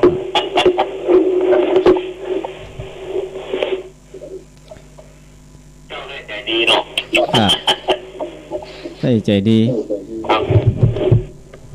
ซื้อติ๊กๆว่ะถ้าบ่ถูกกูบ่ถูกมาหาเด้อบ่หรอซึ่งเห็นใบนะแล้วถามมาหาอย่างแหมเหรอครับผมมาซื้อเห็นเนาะมันแค้นก่อนแต่เดี๋ยวนี้ถูกแน่ๆเอาฝากไว้เตี้ยหนุ่ยก่อนไม่ถูกสักวันนึงได้หรอว่าถูกกะงวดหน้าแต่หัวดาวไม่เห่างอกกว่าล่างมาถูกสักใบเลยดู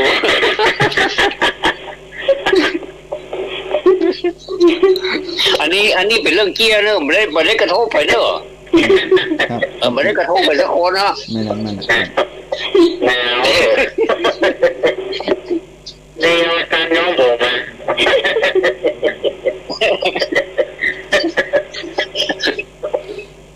การน้องผมรู้ว่าเลยตอนนี้ก็ได้เลย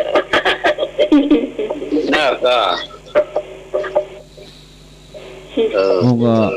บางคนเพิ่นถูกเนาะก็ดีนะก็ยินดีแต่เนาะครับอย่าไปลืมนะว่าซื้อมาหลายงวดแล้วเขาประทามาที่ซื้อแต่ก่อนหน้าเขาแน่ก็ถูกกันเนาะถูกหวยดีใจกันนั่นแหละอันที่มันแล้วมานี่บัดถามนะมาถามเนาะถามแล้วปูมาได้เนอะบักระโทษไปเนอะมาต้องประท้วงกันได้มาต้องยกมือประท้วงเนอะยกมาได้ช่วงนี้สภาปิดอย่ายกมาได้ช่วงนี้สภาปิด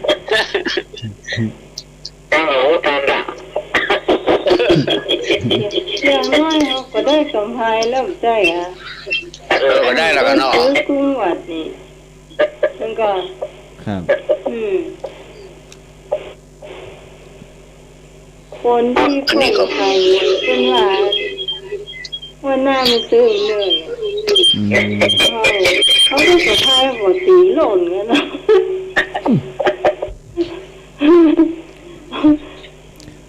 สมภายไว้ทำบุญเนี่ยกันเนาะอันนี้ทำบุญไป10 ใบเนี่ยหวยเสื้อ10 ใบอ่ะ10 ใบทำบุญแต่กี้ว่าอย่างเขาถูกหวย2 ใบแล้วไปเอาอย่างมัดตาหนึ่งก็น้ำหัวอย่างกลางเนี่ยแล้วเอาทุเรียนมากะทุเรียนกิโลปันหุบมันแก้เรียบร้อยเนาะ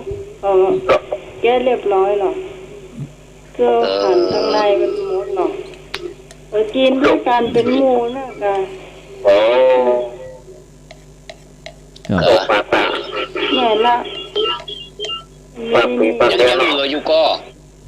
นี่อยู่เจ้ากินด้วยเสี่ยงใหญ่กว่ามีอยู่กะเจ้า ขอให้หน่วยเนยหน่วยมากนะมากนะไม่หน่วยค่อยจ้ามากก่อทุเรียนนะคนมามากก็มีเนาะแล้วก็มีหลานคนก็สมาสุขใส่กันเขายังกินทุเรียนเหม็นตู้เหม็นเติ้งอยู่อ่ะนั่นเตอเอาไปไว้น้องแอร์นั่นเจ้าปุรีเนาะ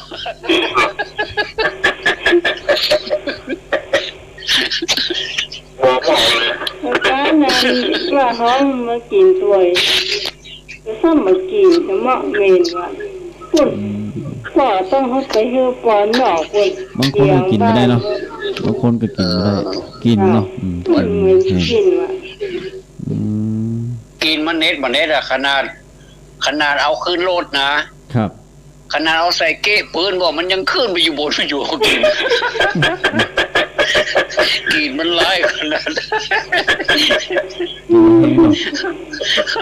แปลงมันดาวห่อนไว้แล้วเอาไปใหญ่ที่นี่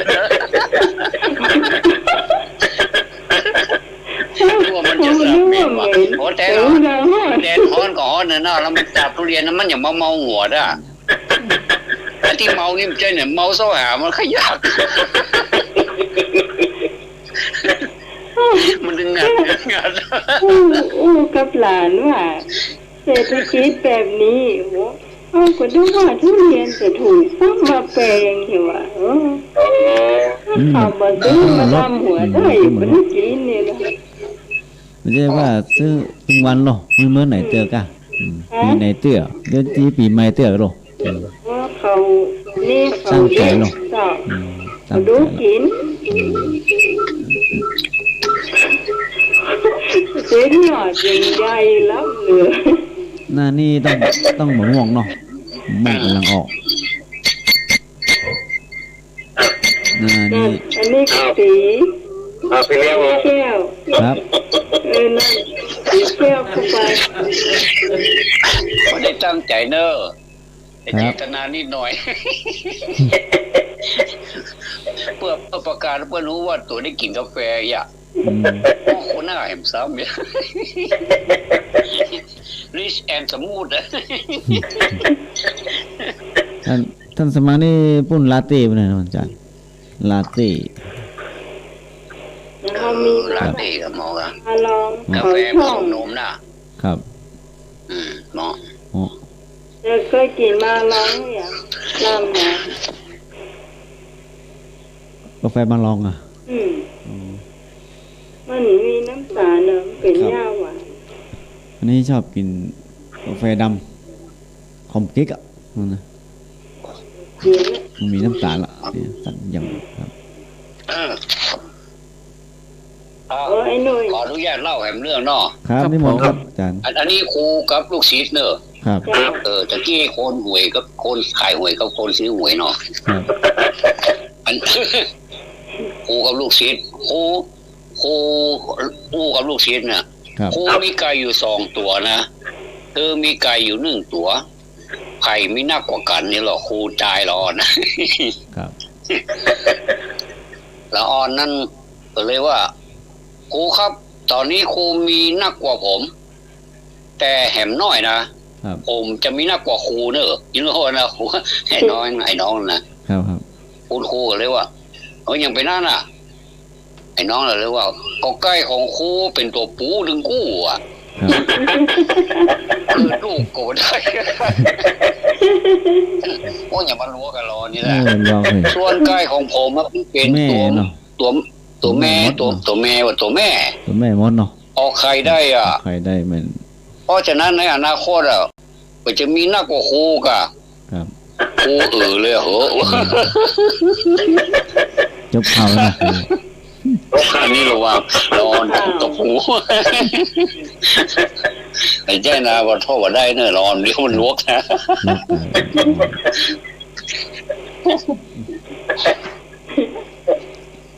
เปิ้นว่าแต่น่ะมันมีไก่แม่ได้มันมีไข่มันมีลูกกันเนาะนั่นตัวกูบ่ได้มากๆพอถ้าใส่มากๆบ่ได้เนาะกูเล็กกินแล้วกินละนะมีไข่ปูนี่ไม่ได้กินละไม่กินไข่โจรน่ะมีผม แต่แม่ได้กินหรอกครับ น่าก็ ให้หนุ่ยเล่าเลย ว้าวเจ้าครับ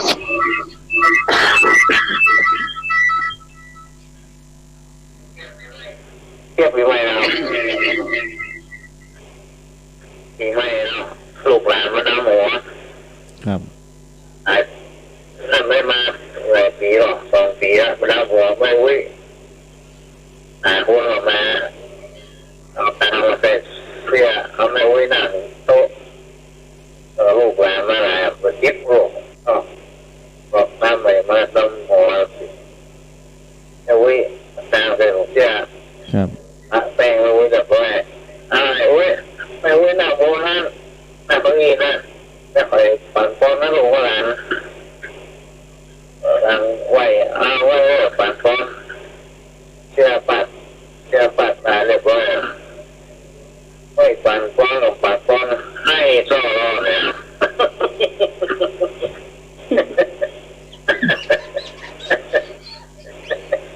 อันนี้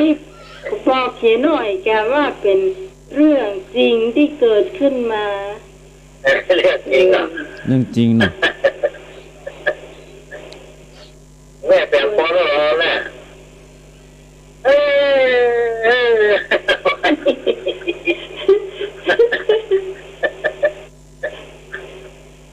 ดูแม่ได้กินนิ่มกินเต็มดูว่าไม่ได้กินสักอย่างละ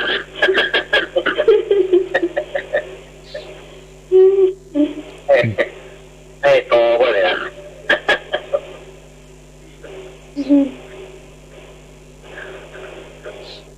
ครับมีมั้ยมาเล่า อันนี้ ครับ ไม่ขอพูดของครับอย่ามาเปิดเพราะว่าเปิดเลยล่ะยังไม่เหมือนกันนะเอามาเปิดตามหัวไม่นะแต่ว่าไปอ่ะอาจจะบ้านเก่าๆว่าเปิดหน้าบนตึกก็ยังไงหรอกห้องเตียงในร้านพันพื้นปูเอาหัวโอ้จริงอ่ะปูห้องว่าเป็นผู้รักเอาจริงๆอ่ะว่าเปิดละโอ้จริงออกภาพแรกไปโว้กว่านะ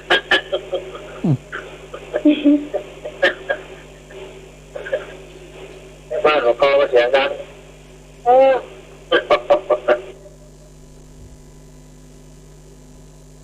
มันจะไปมาหัวผมไม่ยากเลยอะเสียงดังครับถ้าหัวนะครับ วันนั้น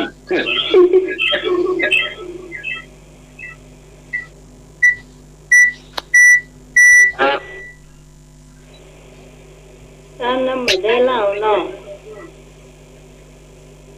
เอาไปจะเล่าต่อ เอาพี่นาวีหัดสมัครก็ได้เนาะ โอ้ท่านไผ่เนงวิทยุไผ่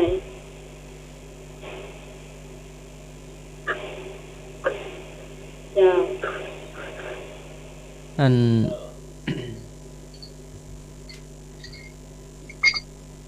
ก็ ไม่ใช่ขอคนกินกาแฟนี่ดู ไอ้หนุ่ยก่อน เสียงกล้องกันตอนนี้เงียบแล้ว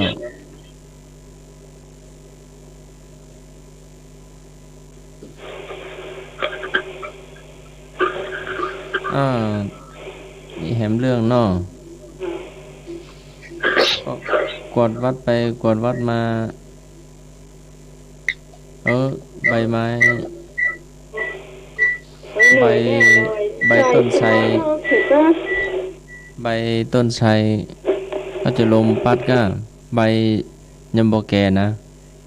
ก็หักลงบางอันก็เป็นพุ่มบางอันก็เป็นใบ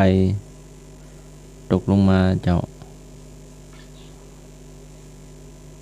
จบเจ้า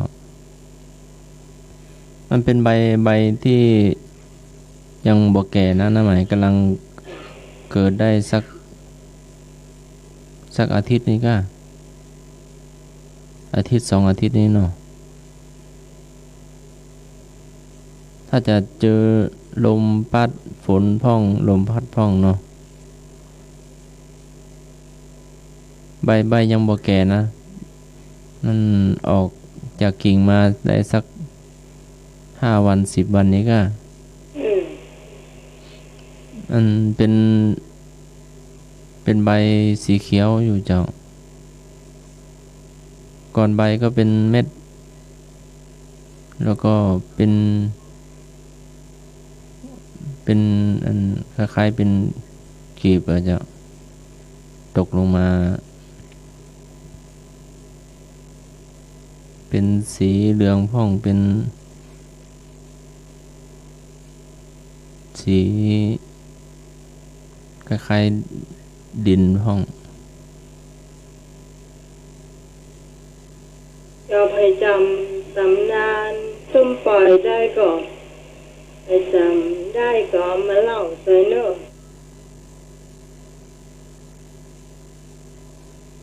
เราไอ้หนุ่ยปูเขาต้องหมายฟังเจ็บดีหมายให้หัวเจ้านะน้ำส้มปล่อยกะส้มปล่อยตำนานส้มปล่อยท่านไหนจำได้เนาะเราสู่ฟังเพิ่นไม่ได้จำได้ทั้งหมดผู้ฟังที่จำได้ก็มาเล่าได้เหมือนกันนะเจ้าเป็นเสี้ยได้อยู่เป็นเจ้า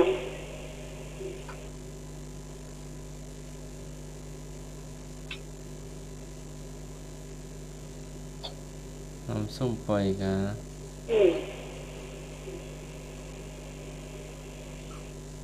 นั่นช่วงทองตัวจบออกมากบก็ยาวเท่าไหร่ในนี่ก็พอมีอยู่เนาะลองดูส้มปล่อยเดือน5เสริมสิริมงคลสงน้ำพระธาตุสงน้ำพระพุทธรูปพระอาจารย์กิจโทรเข้าเบอร์น้ำไหมเนาะหรือว่าเบอร์พี่นานขมูลก็ได้เนาะตอนนี้พระอาจารย์ทวัดอยู่ในสายหันสมัครนื่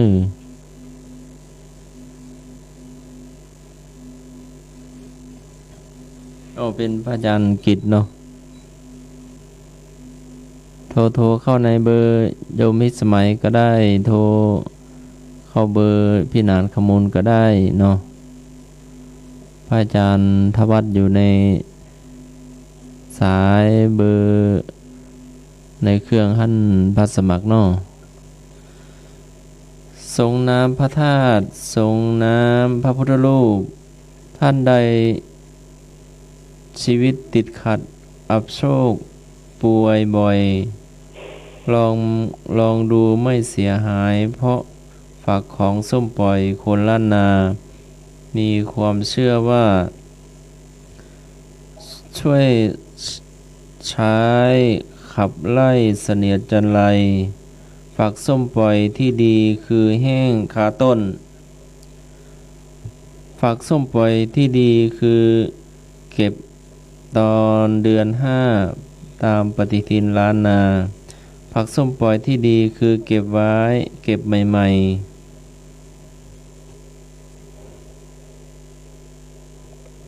เก็บใหม่ๆประเพณีสงกรานต์หรือประเพณีปีใหม่เมืองก็จะต้องนำน้ำขมิ้นส้มปล่อยไปรดน้ำดำหัวคุณพ่อคุณแม่ญาติผู้ใหญ่ที่เคารพนับถือเพื่อขอขมาอโหสิรวมถึงนำไปส่งน้ำพระชาวล้านนาชื่อว่าส้มปล่อยเป็น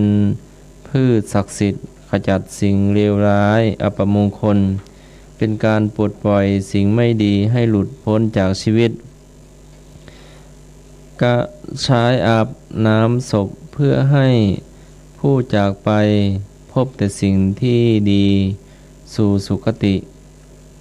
น้ำส้มปล่อยล้านนา นำน้ำส้มปล่อยล้างมือลูบผมเพื่อป้องกันสิ่งชั่วร้ายและเสนียดจันไรออกจากตัววิธีนำส้มปล่อยไปต้มกับขมิ้นผงหรือขมิ้นสดหั่นแว่นแล้วนำไปใช้ตามจุดประสงค์ครับสำหรับส้มปล่อยนี่มันก็มีที่มาที่ไปอันนี้ฟังมาจากเรียนรากนะเจ้าก็จะมีควายตัวหนึ่งที่ชื่อทรพีนะเจ้าก็ชื่อว่าทรพาเพิ่นบอกว่าควายตัวเนี้ยตอนอยู่ในท้องของแม่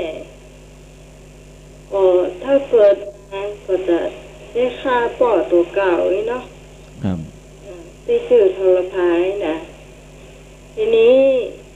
พอท้องแก่มาเนี่ยแม่แกหัวได้ฆ่าป่อตัวเก่าก็เลยเอาทรพีเนี่ยไปอยู่ในถ้ำเจ้าเพื่อจะไปซื้อป่อแก่เนี่ยแล้วพอใหญ่มาพอเป็นชายหนุ่มเนี่ยเนาะแกว่าขอไปแอวตั้งนอกเพราะว่าตั้งแต่ใหญ่มาเนี่ยไม่เคยหันตั้งนอกเลยอยู่แต่ในถ้ำอย่างเดียวเลยก็เลยขอไปแม่แกบอกว่าต้องไปจ่ายเลิกอยู่แถวตรงนี้แกหากินตรงนี้เนาะแล้วทีนี้แกก็ไปแล้วไปเจอพ่อแกเนี่ยเจ้าชื่อทรพาเนี่ยไปเจอแล้วก็เหมือนกับว่าเจอศัตรูงั้นเลยนะมันเหมือนคำทำนายไว้เลยแกก็ไปวิทพ่อแกเจ้าพ่อแกสู้ทรพานะสู้ขนาดนักเลยแล้วพลูนมาเนี่ยทรพีซึ่งกำลังน้อยกว่าเนาะทรพากำลังมากกว่าแกก็ถอยหลังมาเรื่อยๆจนข้างคนแกเนี่ยนะไปโจรกับต้นส้มปล่อยเจ้าส้มปล่อยจะตกใส่หลังทรพีนะเจ้ามันตกใส่หลังนะฟักส้มปล่อยนะแกก็เลยมีกำลังขึ้นมาเจ้าหลังน่ะก็เลยไปชีดพ่อแกตายเลยทำที่เลยเจ้าอันนี้คือที่มาที่ไปนะเจ้าคือส้มปล่อยอันนี้เต่าตีน้องใหม่จับใส่ความที่ในลากคนเอามาเตะนะเจ้า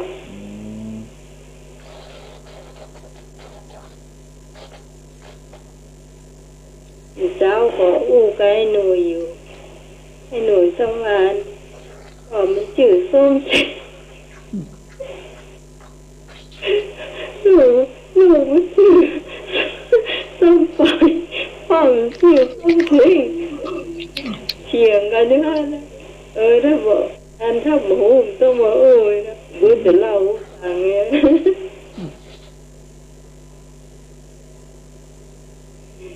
จบส้มปล่อยวะนี่อาจารย์สามารถก็อธิบายกันเนาะอธิบายส้มปล่อยอาจารย์แล้วอาจารย์มีสารชาวาแต่ครับอาจารย์พักเติมหน่อยครับผมรับไปแล้วก็เย็นยังเมื่อกี้ออกไปข้างนอกฝนตกอยู่นะแต่เห็นไปส่งกาแฟก็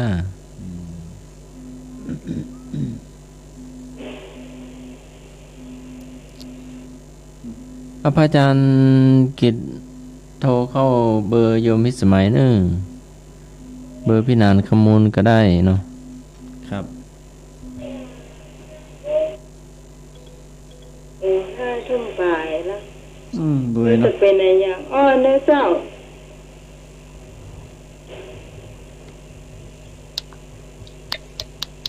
ครับส้มปล่อยน้ำประจันนิมนต์ครับส้มปล่อยครับส้มปล่อยขอเสริมส้มปล่อยน้อยนอครับจะว่าทรพีเนี่ยเป็นลูกทรพีนี่เป็นควายตัวปูเนาะครับแล้วก่อนแม่นี่ไปเกิดในถ้ำเพราะว่าหัวพ่อมันซ่าเนาะถ้าเกิดมาเป็นตัวปูเนี่ยพ่อจะซ่าเนาะครับอันนี้เสริมเนาะแล้วก็ถ้าเกิดในถ้ำมันก็เลี้ยงดูจนใหญ่ในถ้ำนะที่อยู่อาศัยมันนะแต่ว่าควายตัวนี้ก็ใหญ่มากก็เลยเอาจีนเนี่ยจีนตัวเก่านี่นะสุมาเด้อเอาไปวัดหอยตะมาหอยจีนป้อนพอใหญ่เต้าแล้วบอกก็เลยท้าลบเลยอ่ะปะกันก็ลบกันโอ้วันค่ำมีไผ่แพ้ไผ่ชนะสักตัวผลสุดท้ายมาก็ยังคุณที่สมัยว่านะโอนกระตกล่มหมดยังใส่กันอยู่ล่มทรพีนี่มีกำลังน้อยกว่าเป็นลูกหรอกตัวผู้พ่อนี่มันกำลังน่ากว่ากันเลยครับดันห้าไปก็ไปโจนแทนต้นส้มปล่อยอย่างว่านั่นเนาะก็เลยมีกำลังขึ้นมาก็พ่อตายเลยอ่ะอันนี้ก็เหมือนกันเนาะแต่ว่าเขาหัวทีมนี่ทรพานี่คือตัวใดที่เกิดมาเป็นตัวปูนี่จะฆ่าหมดเนี่ยเนาะแล้วก็ถ้าเป็นตัวแม่นี่จะเอาไว้เป็นเมียต่อไปอย่างอู้กันซื่อคือทรพาเจ้าชู้ขนาดแม้กระทั่งลูกตัวเก่าก็จะเก็บไว้ถ้าเป็นควายแม่นะถ้าเป็นควายปูนี่จะฆ่าหมดอ่ะวันนี้แห่งตัวเนี่ยมันมีท้องอ่ะน้ำก็เลยหูว่าโอ้ผัวมันนี่เนี่ยแต่หล่อยอ่ะพ่อมันนี่เนี่ยลูกมันแต่ถ้าเป็นตัวปูนี่ไล่ฆ่าหมดอ่ะก็เลยไปเกิดในถ้ำอ่ะไปรักษาชีวิตลูกไปก็ในที่สุดมาก็เอวังอย่างว่านะก็พ่อก็จบชีวิตด้วยฝีมือของชื่อมันเป็นทรพีอยู่แล้วนะอันนี้เสริมมือเนาะเสริมมือเนาะเป็นเรื่องเล่ามาเนาะที่มาเสริมกันเพราะว่าทำไมก็ซับใส่ความเราต่อ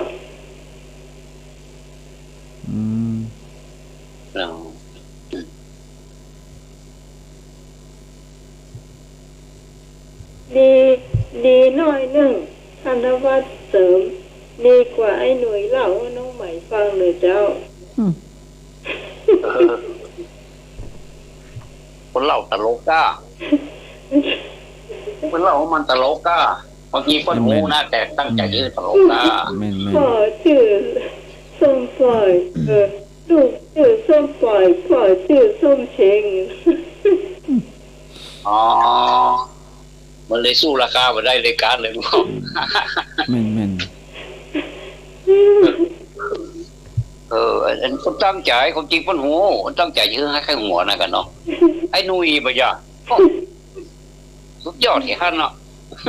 ตึกไอ้นุยเนาะรับกะอันจะมีคนถามเลยนะเป็นกำนันกี่ปีเลยอยากให้หัวเยอะบ้านเราตันถามแต่หรอกำนันกี่ปีโอ้เขาจะเชื่อสนิทเลยเอาเป็นยังเดี๋ยววันหน้านะไอ้หนุ่ยไปสมัครกำนันได้นี่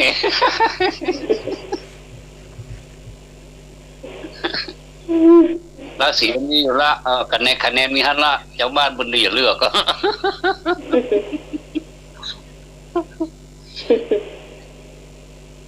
กำนันหนุ่ยโอ้เปิงแล้วเนาะเปิงก็ชื่อจัดงามวันใส่ชื่อฮือจัดงามให้วันข่าว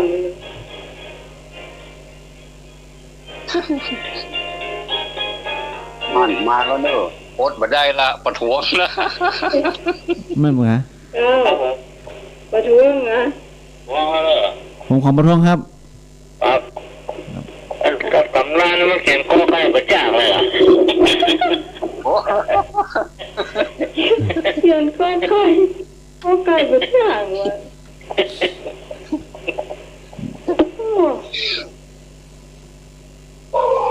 องง่ายกำนันด่ะห้องง่ายกำนันด่ะกำนันเขียนกอไก่ไปสร้างแต่ว่าเขียนไปตัวน้อยไปติ๊กๆอย่างอันครับถ้าป้นถามไม่หน่วยนะไปได้อย่างตัวน้อยไปติ๊กไอ้หน่วยจะตอบไปได้ถ้าเอาตอบไม่ตอบไอ้นี่มันมืดแล้วมันเข้าเล้าเลยบางตัวขึ้นต้นไม้มันก็หนามันฟากมันแล้วลงไปวันนั้นก็หันที่แนวหุ่นนะไก่ของย่าเมื่อคืนนะเนาะหนามันฟางมันยังขึ้นอยู่ได้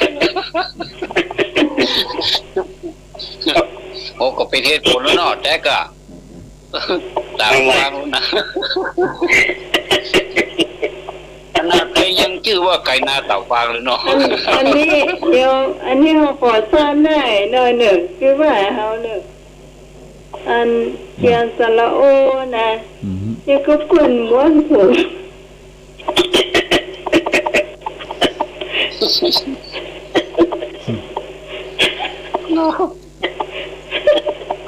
เขียนสระโอยังไงเหรอ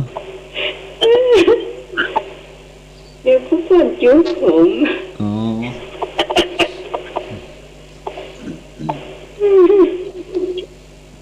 แค่ได้ยินทีเว้ยมันยังไงก่อนกระโดดครับโอ้ไอ้หน่วยน้อยใจวางไว้เดี๋ยวบ่วางหรอบ่วางหรอบ่วางเสียงไอ้หน่วยยังมีอยู่ครับขนาดนั้นได้ใบให้ท่านแล้ววาดฟังเลยตะกี้อย่างนั้นแหละไอ้หน่วยว่าอะไรอ่ะ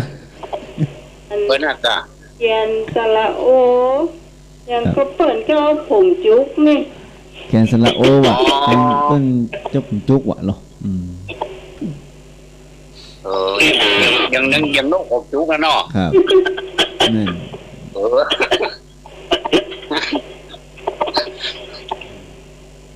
ถ้าเปิ้นถามเฮาเป็นคนเขียนเนาะอยู่ว่าเนาะผมไม่เขียนสระโอเขียนสระโอเขียนหัวนกไปอย่างเขียนหัวนกเห็นนี่มันจะทำให้โอ้ละครมันหมดละอย่างก็ไม่ก็ไปเล่นอะไรมันจะทำให้ละครมันหมดละโมโหว่ะ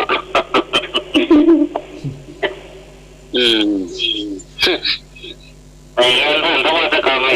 ตัดยาวเลยโอ้ข้อรู้เลย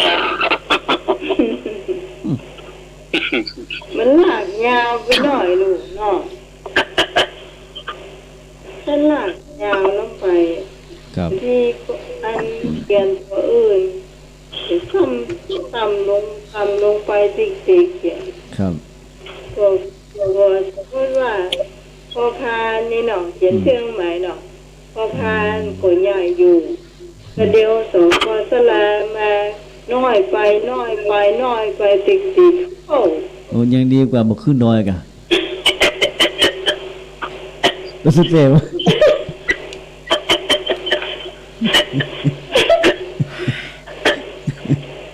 ขึ้นดอยนี่เนาะขึ้นดอยนี่จะได้เสียเกียร์หนึ่งรู้ดิเนาะมาเกียร์5 โลแล้วเสียเกียร์หนึ่งทันทีเนาะอันมันบอกต้องหรอกซื้อกระลาถอยหลังขึ้นไปเลย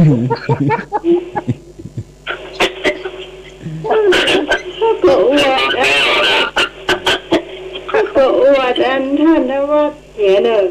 ท่านนะว่าสวยงามแล้วเรื่องมหาเขียนยังเผื่อเลยเนาะครับโอ้อันนี้ไปมาอวดเด้ออวดอันถ้ารับหลับนี่ก็เต็มที่เหมือนพระอาจารย์สมัครของจักงามเปล่าหนังสือนะสมัครเขาหน้าคนหลายไปได้ผมมันซ่าหน้าแต่งเอาตัวงามไม่หรอกไอ้จริงตัวรถนี้ตัวเขาเขียนได้แต่นะยังอ่านบอกออกมันหยั่งวะ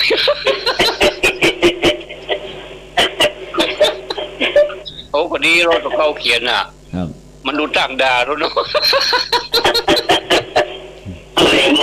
มันเขียนเลยไม่เก่งหรอเ เย็นแล้วอยู่มีข้างเนาะ เขาว่ามีปัญหา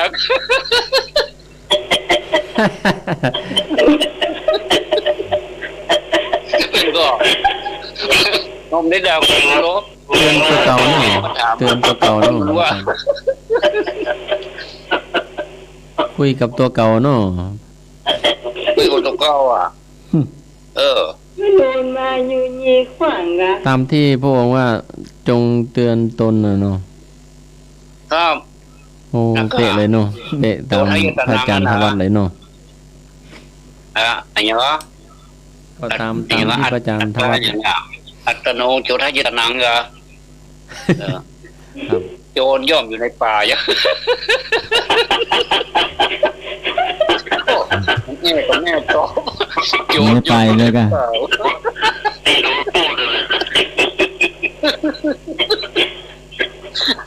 นึกว่ากูถูก100%เลยมันเอาสระโอมาว่าล่ะโจยะน่ะมันนึกว่าโจร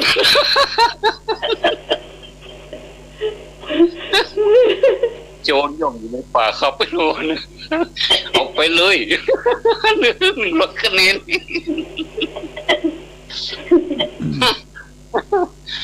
จะตายไวแต่ตะกี้ว่าจะนอนแล้วนะเป็นอาจารย์ตะมังนะโทรแพง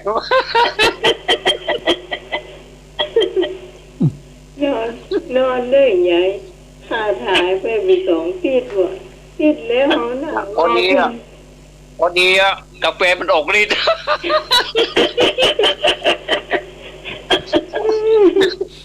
นี่ก็ตะกี้ก็ชงแก้วหนึ่งวันนี้ขอเนี่ยพิเศษนะอาจารย์ตี 2เด้อ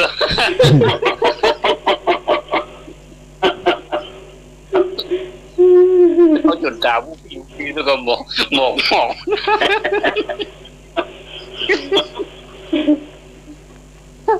รับดาวสวยกว่า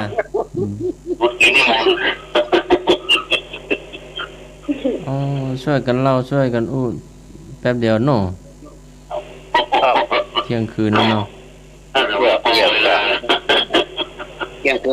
นเดินต่อไปแหม2 ชั่วโมงต่อแหม2 ชั่วโมง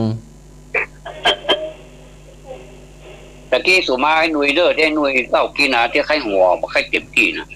มันกำลังจะอายุก็เลยหัวบ่เต็มที่แต่ได้จะว่าไอ้ยังบ่ไข้หัวห้องบ่ซักน้อยเลย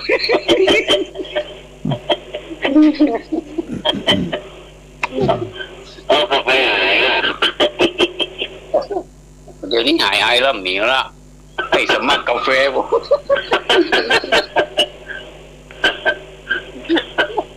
แกงต่อยแกงกันโลตะกะหมูเหลืองแล้วขันคอชุ่ม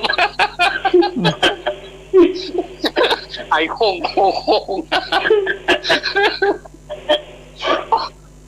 ไอ้ดึงเป็นโต้เลยเขาเป็นโต้ตรงเก่า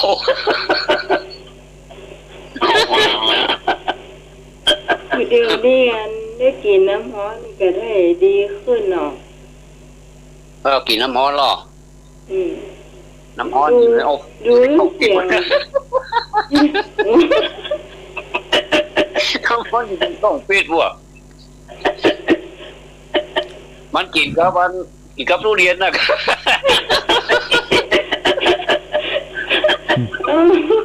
เดี๋ยวนี้ข่อยไอ้หนุ่ยฝากกลับมาเด้อ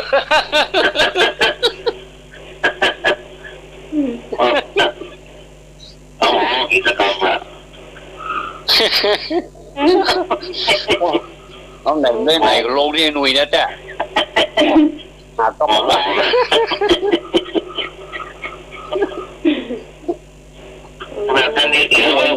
วล่ะ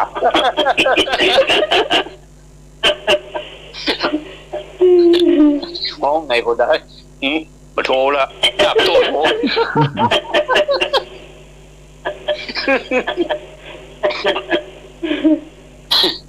โอ้แต่เจ้านี่ถามไปดีไปดับเนาะไปทำมาทำโมจะดีอ่ะเป็นอย่างยิ่งเดี๋ยวยิ่งรักอีลุงตุงนางเนาะถ้าอย่าเมากาแฟแล้วก็มีนะการนี่มันตรง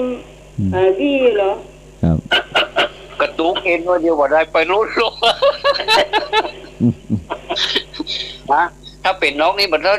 ถ้ ถ้าเป็นรถนี่มันต้องเหยียบคันเร่งเนาะมันดึงไปคนเดียวแม่เบรกไปขนาดเบรกยังรู้ไว้รู้อยู่เบรกรู้เบรกไว้อยู่ขนาดนิดเบรกมันเป็นสนิมเหรอครับเด็กมันได้เบรกมันแตกมันเหยียบมันเมินหรือว่ามันดอยมันเป็นลิงน่าก็ดอยมันถนนอาจารย์ดอยมันเป็นลิงแล้วเหยียบเบรกเมินเหยียบเบรกเมินก็ไม่เหยียบเบรกตอนขึ้นดอยมันโอ้เหยียบเบรกตอนขึ้นดอย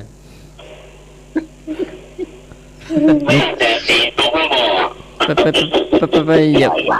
ไปตั้งใจเหยียบหรือว่าจะได้ครับ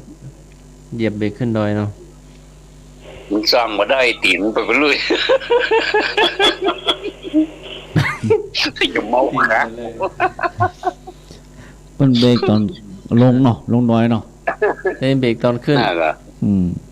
เบรกตอนขึ้นวะเหม็นแล้วก็เนี่ยไปเลย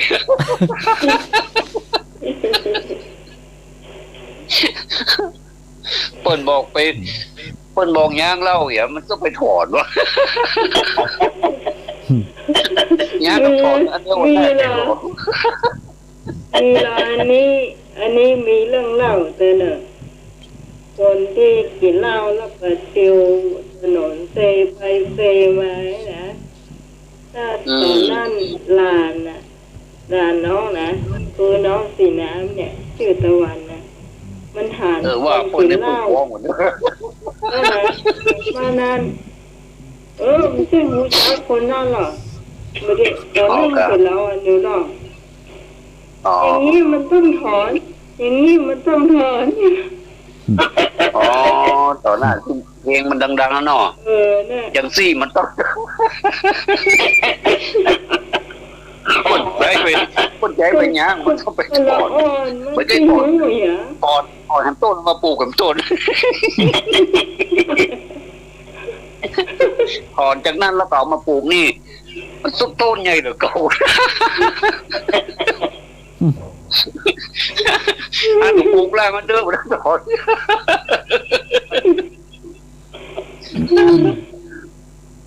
อีทเลยอีทเลยอีทกะอันนี้ตู้โจ๊กสมัยใหม่นู่นนี่นะสมัยใหม่สบายมากอะตามยุคตามสมัยเนาะครับกะถ้าไผ่บักไข่หัวเขาโจ๊กกระลิ่งกับเดียวมันไข่หัว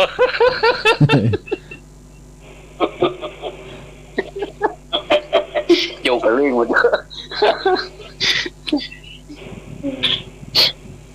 ไอ้หนุ่ยถึงน่าแล้วว่าแต่ไข่หัวฟอเลยนะ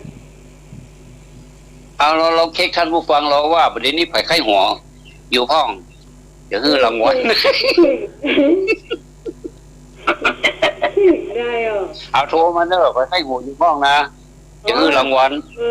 ของพี่นานครับแม่นเบอร์ผมก็ได้0918568410ครับมาเช็คคอนอเช็คพอหรอครับมาเช็คเขาว่าไข้หัว4 คนนี่นะว่าไข้หัวอยู่ทั้งบ้านก็บอกมาบ้องกาเอาผมได้ยินนั่นน่าจะหัวเราะทั้งตอนถึงเช้าเลยเนาะหัวเราะทั้ง Facebook นี่ก็ได้เนาะทั้ง YouTube ก็ได้น่าจะต่อ104.50นี่ก็ได้เอาไข้หัวไปแถวอเมริกาเนาะจันเนาะครับน่าจะหัวถึงเช้าเลยเนาะพระอาจารย์เนาะ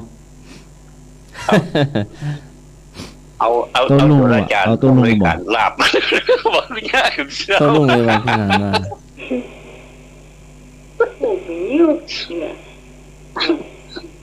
ผมก็หลอกไข้หัวยังไปร่ำไปเลยนี่เขาไหนบ้าเต็มเลยนะเก่าหัวลงปิ้งไอ้นุ้ยโอ้ไปแล้วค่ะ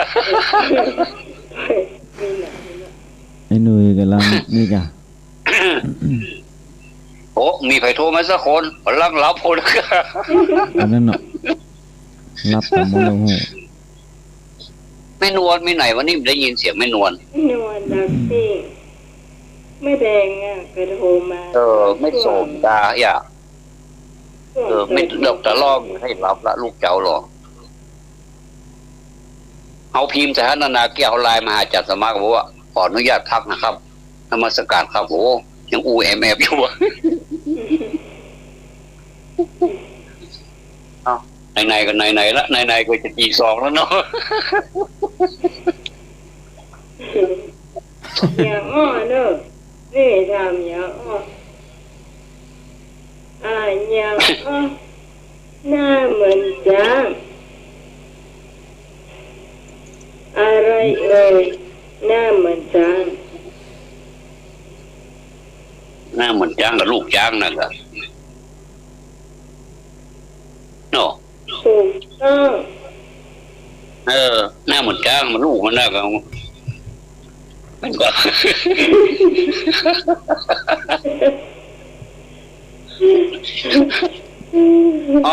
อันอย่างที่อยู่หลังจ้างแต่เหมือนน้อยอยู่หลังจ้างมันจะพีดไปน้อยเหมือนอันอย่างที่อยู่หลังจ้างแต่เหมือนจ้างแต่มันเหมือนน้อยเดียวจ้างก็เหมือนประมาณสัก 80% กันนะฮะเจ้าของช้างจะมีน้อยที่มันเหมือนเจ้าของช้างโอ้เจ้าของช้างพุทโธหน้าเป็นโลไม่จะตายจ้ะนั้นก็ลิงขี่ช้าง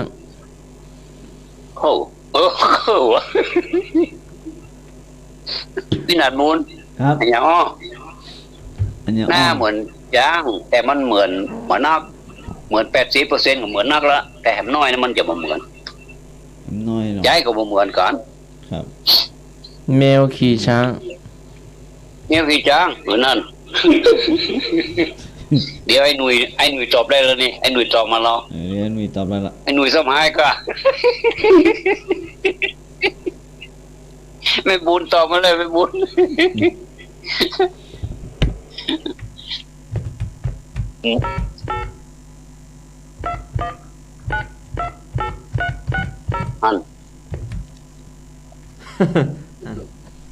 เอา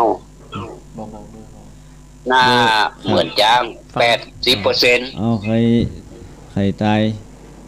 โทรมาเบอร์นี้ก็ได้นะครับนะครับ091-856-8410ช่วงอันอย่างเบอร์พี่นานขมูลเนาะทบทวนเลยทบทวน091-856-8410ครับ091-856-8410ครับเจ้าเบอร์พี่นานขมูลเบอร์ทูมูฟเด้อโอ้ก็ฮัลโหลออกงวดนี้56กันมันก็ไม่ละครับ56ได้อยู่ก็ไม่ได้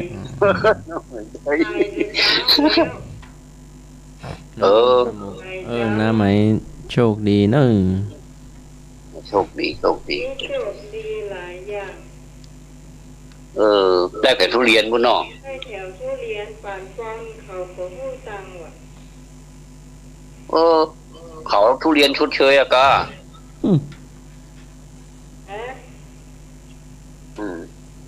ทุเรียนมันแปลงอย่างเนาะลำอย่างของลำเอาไผ่บรรโตมาแล้วกันนะอยู่หลังช้างอยู่หลังช้างไปรุ่นอยู่หลังช้างแต่มันเหมือน 80%แหมน้อยนี่มันก็บ่เหมือนใจก็บ่เหมือนกันตีนมันไม่เหมือนหรือว่าหลังหรือว่าหน้าตาครับหน้าตามันไม่เหมือนกันหัวมันไม่เหมือนกันหัวไม่เหมือนกันหน้าตาจะเหมือนกันหัวบ่เหมือนพ่อกำนันมาแล้วเนอะปัญหาเศร้าเนอะนี่นะปัญหาเศร้าเนอะพี่นันมูลที่หมดแล้วอย่างยืมโบราณจ้างครับหลังจ้างว่าโคตรจ้างมันอยู่ทัดจ้างไปหลังจ้างนะแต่มันเหมือนจ้างอยู่น้อย นอกนั้นมันเหมือน 80% แล้วแล้วมันปัญหาอย่างมองโง่มันขี่ช้างเหรอครับ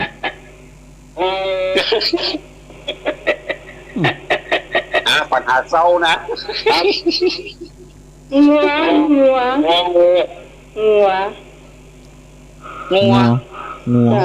วไม่ช้างที่ไหนงัวอย่างจ้างมีตลาด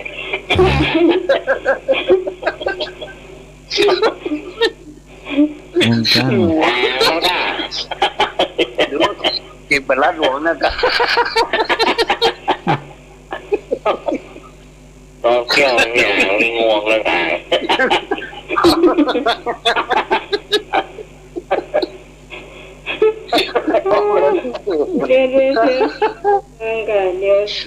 เดี๋ยวน้องถูกให้ได้ตะลุยตีซองเด้อเฮ้ยนั่นเนาะเดี๋ยวเวลาโทษเวลาเนาะโทษเรามาเจ็บอ้าวโทษเวลาโทษเวลาบาดเจ็บโทษเวลาอาทิตย์แล้วโทษเวลาบาดเจ็บโทษเวลานักมวยเข้ามุมผิดเมามัดอันนี้ไม่ใช่นักมวยนะน่าจะรายการมันเนาะ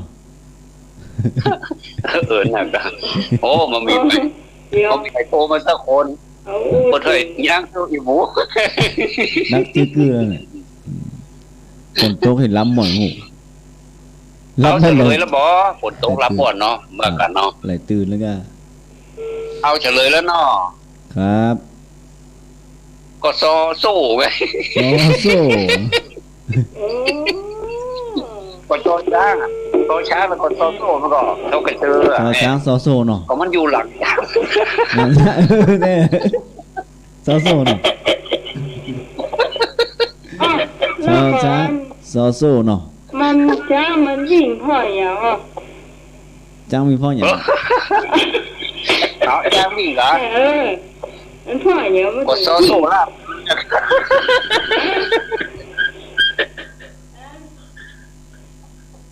จ้างวิ่งพ่ออย่างจ้างวิ่งพ่ออย่างเขาช้างวิ่งหนีมีสายมาแล้วเขาช้างวิ่งหนีกะนี่ของไผ่ขอละครับสีดังอ่ะขอจริงก็ครับชอจริงถ้าปัญหาอย่างนี้เหรอครับถ้าปัญหานี่เหรอครับกันขอละครับด้วยกันเนาะเขาจริงก็อาจารย์นิพนธ์เขาจริงกีดังอ่ะเนาะถ้ากันของขีดด้วยกันเนาะครับเนาะได้สิครับของขีดก็ได้เขาจริงกีดังอ่ะเขาช้างมันวิ่งหนีมันก็เขาจริงตีดังเขาจริงกีดังอ่ะเขาช้างเขาวิ่งหนีแล้วครับเดี๋ยวมองมือจับมาครับรู้แล้วเนาะครับถูกต้มเพราะตะกี้ไปทำต้มกีดอ่ะอาจารย์นิพนธ์เหรอแต่ตำนักบอกเดี๋ยวมือนะครับใจยังเอาตัวกลางขึ้นมาเดี๋ยวมองมือจับใจอันนั้นยืมมันเขายืมต้องยืมท่านบอกป้าก็ได้ก็ตั้งอะไรหรอท่านบอกป้าก็ได้เป๊ะแล้ว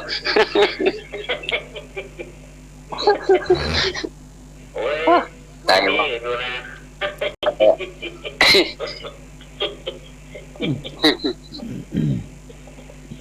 อันแต่ว่ายังไม่ใช่ก็อยู่มายุ่งเหมือนกันโอ้ยพอกันก็ได้ร้อยอ่ะ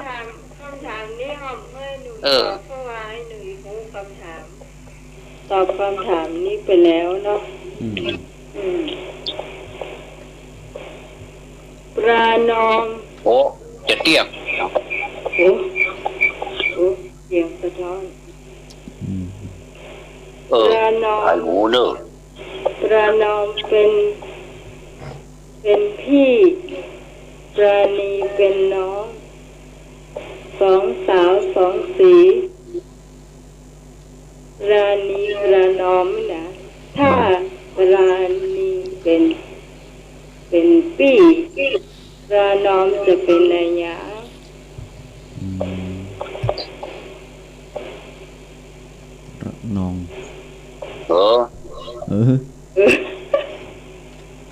มันก็เป็นงองู2 ตัวนะกะ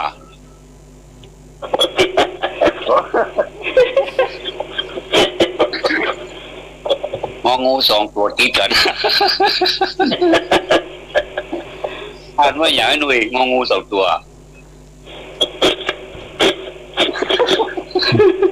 ปลามีปลาลมป้าก็ต้องสังเกตว่าไม่แน่กะอันใจมันไปรับแต่ก่อนแฟนผู้ค่อยว่ากันมันนอมน่ะโอ้ยังมาลุงลางต่อดึกใจมันไปรับแต่ก่อน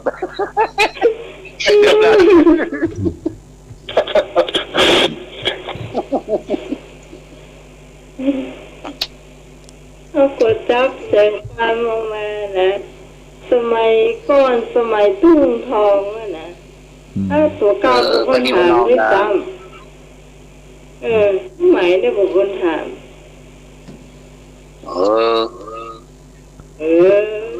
เดี๋ยวนี้อันตลุงทองจะรายการโปรตีถึงวันเนี่ยถึงวันน่ะมันจะป้นโทรเข้ามาตึงเนี่ยมีก็แฟนรายการก็สิสเวทว่าโทรมาหาอาจารย์นิสวัสดิ์ว่านิมนต์พวกไปเตะเนี่ย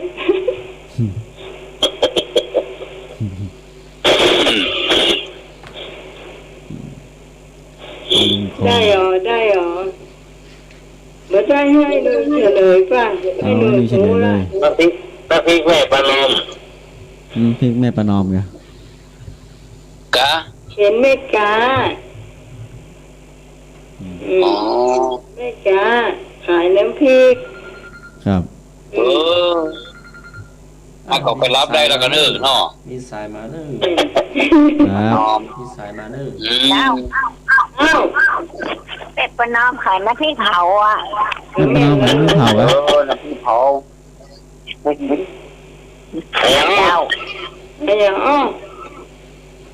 ม่ไปมาหน้าตัวเขาอย่างก็ไปแม่ตำหน้าตัวเขาแม่ไปมาตำหน้าตัวเขาอย่างหน้าตัวเขาเลยกะหน้าไม่ทันสมัยนาฬิกา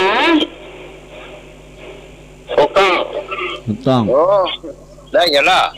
กำลังจะตอบถูกตอบถึงตอบมันนึกว่าถูก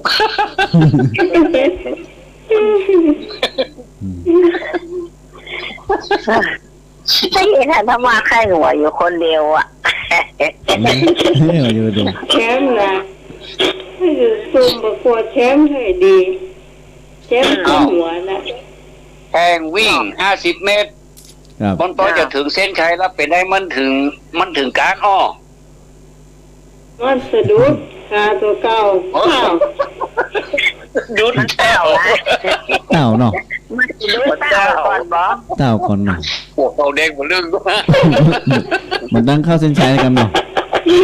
ไม่หรอกแม่ก็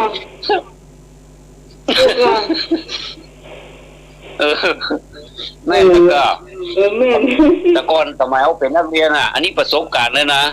ว่าจะเข้าเส้นชัยอ่ะมันได้เต่าเนาะมันจะรู้แต่ขาดเก่าเต่าดูดิแทนที่หน้าที่เข้าเส้นชัยเนาะใช่จะตามปวดแซงเข้าไปหยาเนาะน่ากะพุ่นแย่เขาไปพูดแล้วเว้ย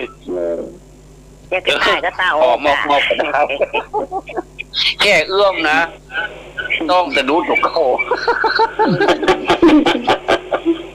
ว่าจะถึงน้อยก็จะถึงก็จะได้งั้นแหละปิ๊กสีไปสนุกขาตัวเก่าอ่ะมันหมอกกัน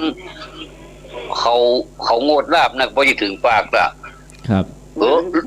โต๊ะไปเหี่ยวเลยไม่ได้กินสักคำ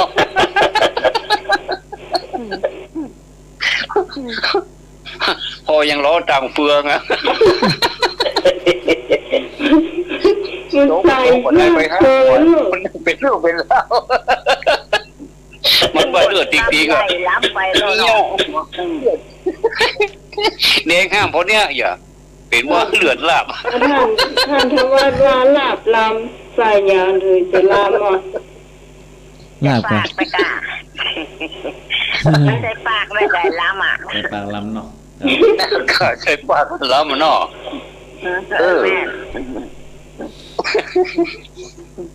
โอ้ยังละบ่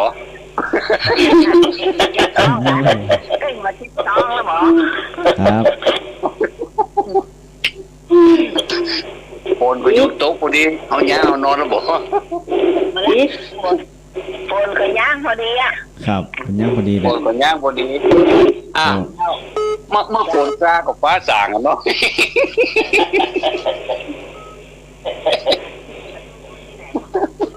ใส่ซ้อนครับใส่ซ้อนครับไม่มุนเอาภาษาทางสมัครเด้อวันนี้ให้หนังขมูลตัวครับวันนี้น้องใหม่ตัวเด้อวันนี้มวยตัวแต่ทุกท่านทุกคนที่เวลาไปนอนผูกปากครับเว้นคนก้างเด้อมันจะก้างใกล้หัวมันเดือดๆเนี่ย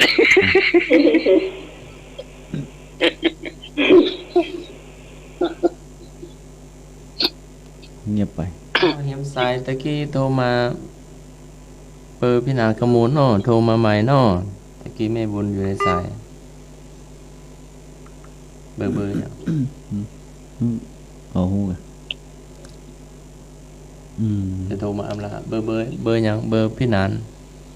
0918568410สายซ้อนตะกี้แม่บุญกำลัง0918568410เนาะเพิ่มก็ได้นะอันละว่าแม่น้องพวกก็ได้นะ87ปีเกิดนั่นโอ้รวยกันใหญ่แล้วตรงนี้หลังจะได้ไปนิมนต์ท่านพระอาจารย์ท่านวัดกับอาจารย์สมมาไปฉันเพลงมั้งอ่ะโอ้ตัวอยู่ไปตามอยู่ไปตามอยู่เดี๋ยวน้องใหม่ว่าจะไปมาตอนนี้เพื่อเลยอ่ะกี่ข้าวลำเดี๋ยววะเนื้อหาเนาะกี่ข้าวลำไม่รู้มาได้เดียว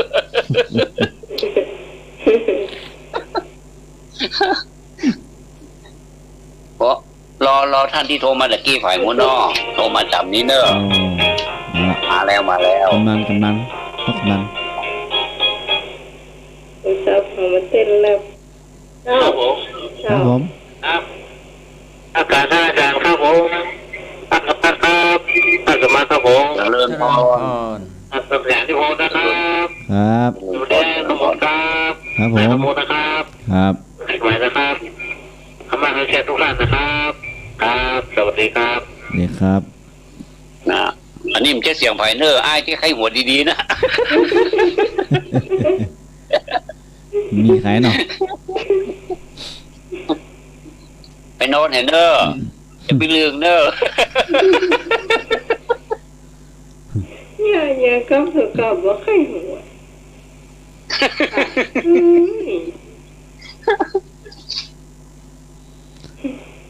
ไอ้มูลก็มาแล้วเนาะเดี๋ยวไผ่ที่ยังมารับมันนอนตื้อตัวไปนมาเนอร์พอดีครับเคิงมาแล้วยังท่านได้ว่าที่เป็นหวานตอนเราเก่าขึ้นโอ้ยอยากให้พระอาจารย์หัวเราะทั้งคืนเนาะผมว่านี่กาแฟใครออกนะจ๊ะโอ้ครับนั่นน่ะอยากฟังพระอาจารย์หัวเราะทั้งคืนตอนเดิมเนี่ยโหย่านซ้ำเนอะไผ่วิญญากันกินกาแฟ4 ทุ่มเอาแต่เคยกิน2 ทุ่มนะตี 1ไม่ยังมารับตี 2ไม่ยังมารับนะตะกี้ผมกินเนาะแต่ใส่มากๆกาแฟกินตะเกีย3 ทุ่มเกิงตะกี้กินนะกาแฟแห้งเต้นเนาะเดี๋ยวถ้าแม่รู้แม่ตีตายเลยอะถ้าแม่รู้แม่ตีตายเลยเนาะไม่เนาะ อย่าให้แม่รู้นะแม่ตีตายเลยนะอย่ามีสายมานึมันตีตายเลยมีสายมานึครับฮัลโหลเจ้าครับนอนเถอะครับอย่าดื่มจะจำว่าครับโอ้ไม่ได้ว่าก่อนนะครับเลย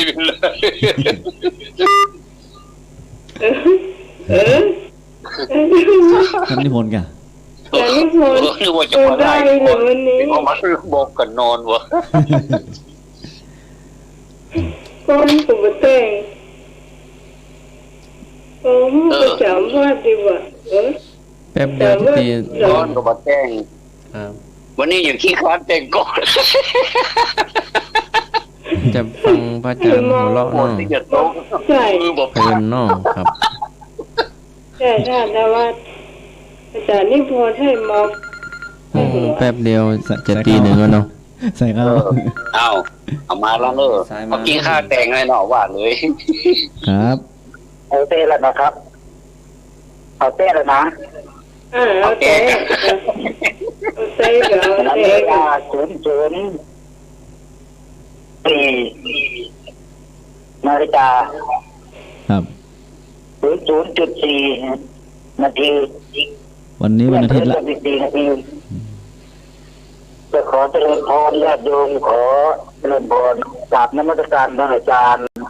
ทั้งสองเลยขอเจริญพรโยมคำมูลด้วยครับสาธุครับวันนี้ก็ตอนสัก4 บทเลยครับน้องครับครับอันความทุกข์ครับถูกดุเอาเจ้าเลยจิต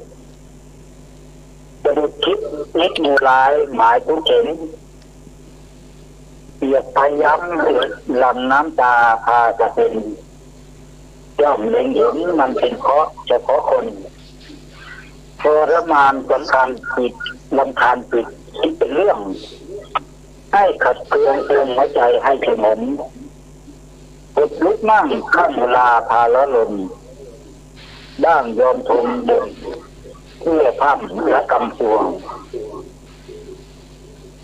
หากมองเห็นเป็นเช่นนี้มีทางแก้ความจริงแท้อันแน่ชัดหัดล่วงอาริยะบอกจะเปิดดวงตั้งช่วงดวงชีวาข้านะครับทางจำแนกและเองแสดงทุกข์ที่โลมลุกบุกสลายคลายสู่ฝันมีมากมายเรื่องหลายหลากหากจำนำพร้อมผายผันนี่ว่าทุกข์จริงเลย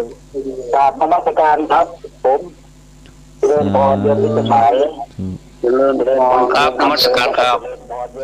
พรโยมเลยทุกคนธรรมะใจเชื่อทุกคนครับกราบนมัสการครับครับสาธุครับสาธุครับขอบคุณครับครับโอ้พอแต่งก่อนม่วนไพเราะดีเนาะไพเราะเพราะเพลงดีเนาะครับครับขอบคุณอาจารย์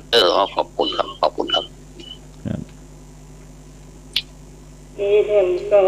คุณผู้ฟังที่ยังมารับมานอนเตือนตามมาลานก่อนเนอะวันนี้โทรศัพท์ทางสถานีบอกค่อยเป็นใจเท่าไรเนาะครับเลยต้องมาใช้โทรศัพท์ของพี่นาง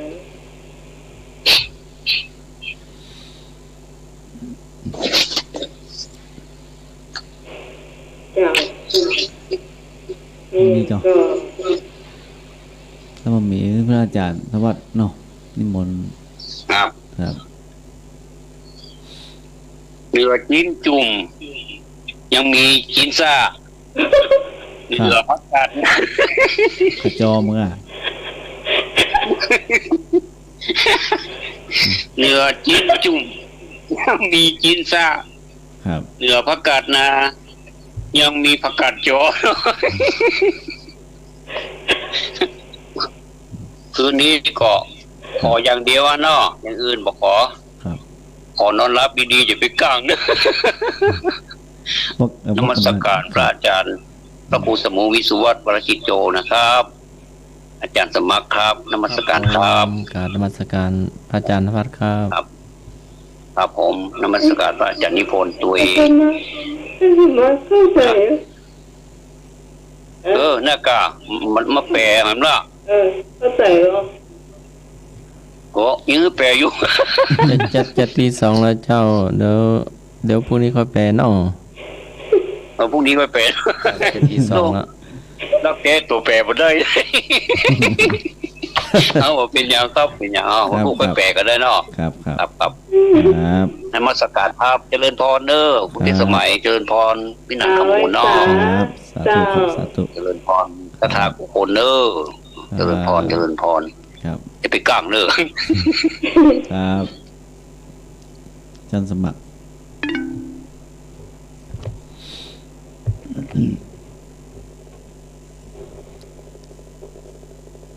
ดักปิ้งถ้าสมัครว่าอะไรเกวะลานังปิปาปานังคันติมูลังนิกันตติคละหะกะละหาทีนังมูลังขันติโกขันติย่อมตัดรากแห่งบาปทั้งสิ้นผู้มีขันติชื่อว่าย่อมขุดรากแห่งความติเตียนและการทะเลาะกันเป็นต้นได้ที่มาหนังสือสวดมนต์ฉบับหลวงค่ำคืนนี้พิพาทประการใดก็กราบขอสมาอภัยครูบาอาจารย์พระเทรานุเทระด้วยความเคารพอย่างสูงหลับก่อนนอนไหว้พระสวดมนต์แผ่เมตตาหยาดน้ำเดินจงกรมหลับเป็นสุขตื่นเป็นสุขขอเจริญพรค่ำคืนนี้ก็ได้เวลาเนาะได้อำลาจากเป็นรายการธรรมะไขเครียดในค่ำคืนนี้ก็ขอให้แฟนรายการทุกท่านนอนหลับฝันดี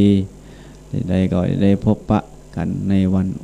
ต่อไปนะครับสวัสดีครับสำหรับค่ำคืนนี้ขอบคุณผู้ฟังทุกเสียงทุกสายที่มาช่วยกันจัดรายการในค่ำคืนนี้นะเจ้าเราจะมาพบปะกันใหม่ทั้งทีมงานนะเจ้าวันในวันพรุ่งนี้ตั้งแต่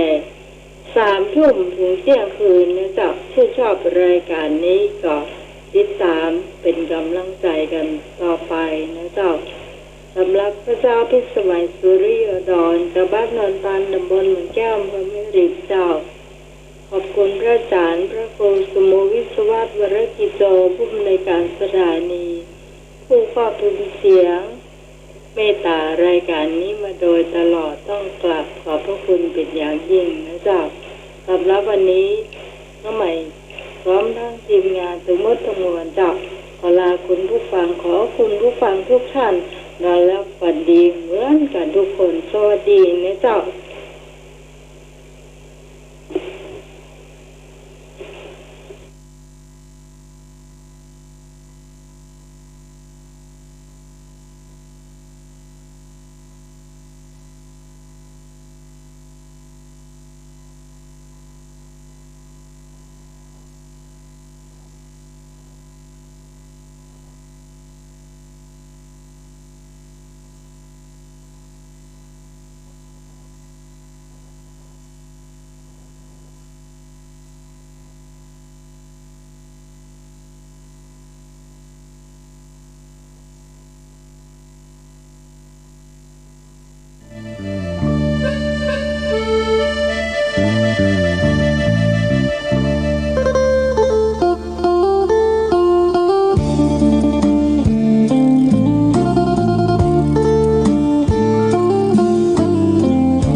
รอทำสดับ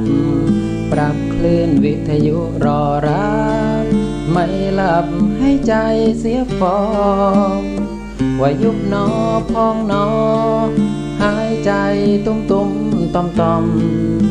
อดีตเราเคยตรมตรอมเคยนั่งซึมกับฟอร์มตัวเองแสงธรรมสดใสเรามัวทำอะไรอยู่ สุขยังไงก็ไม่รู้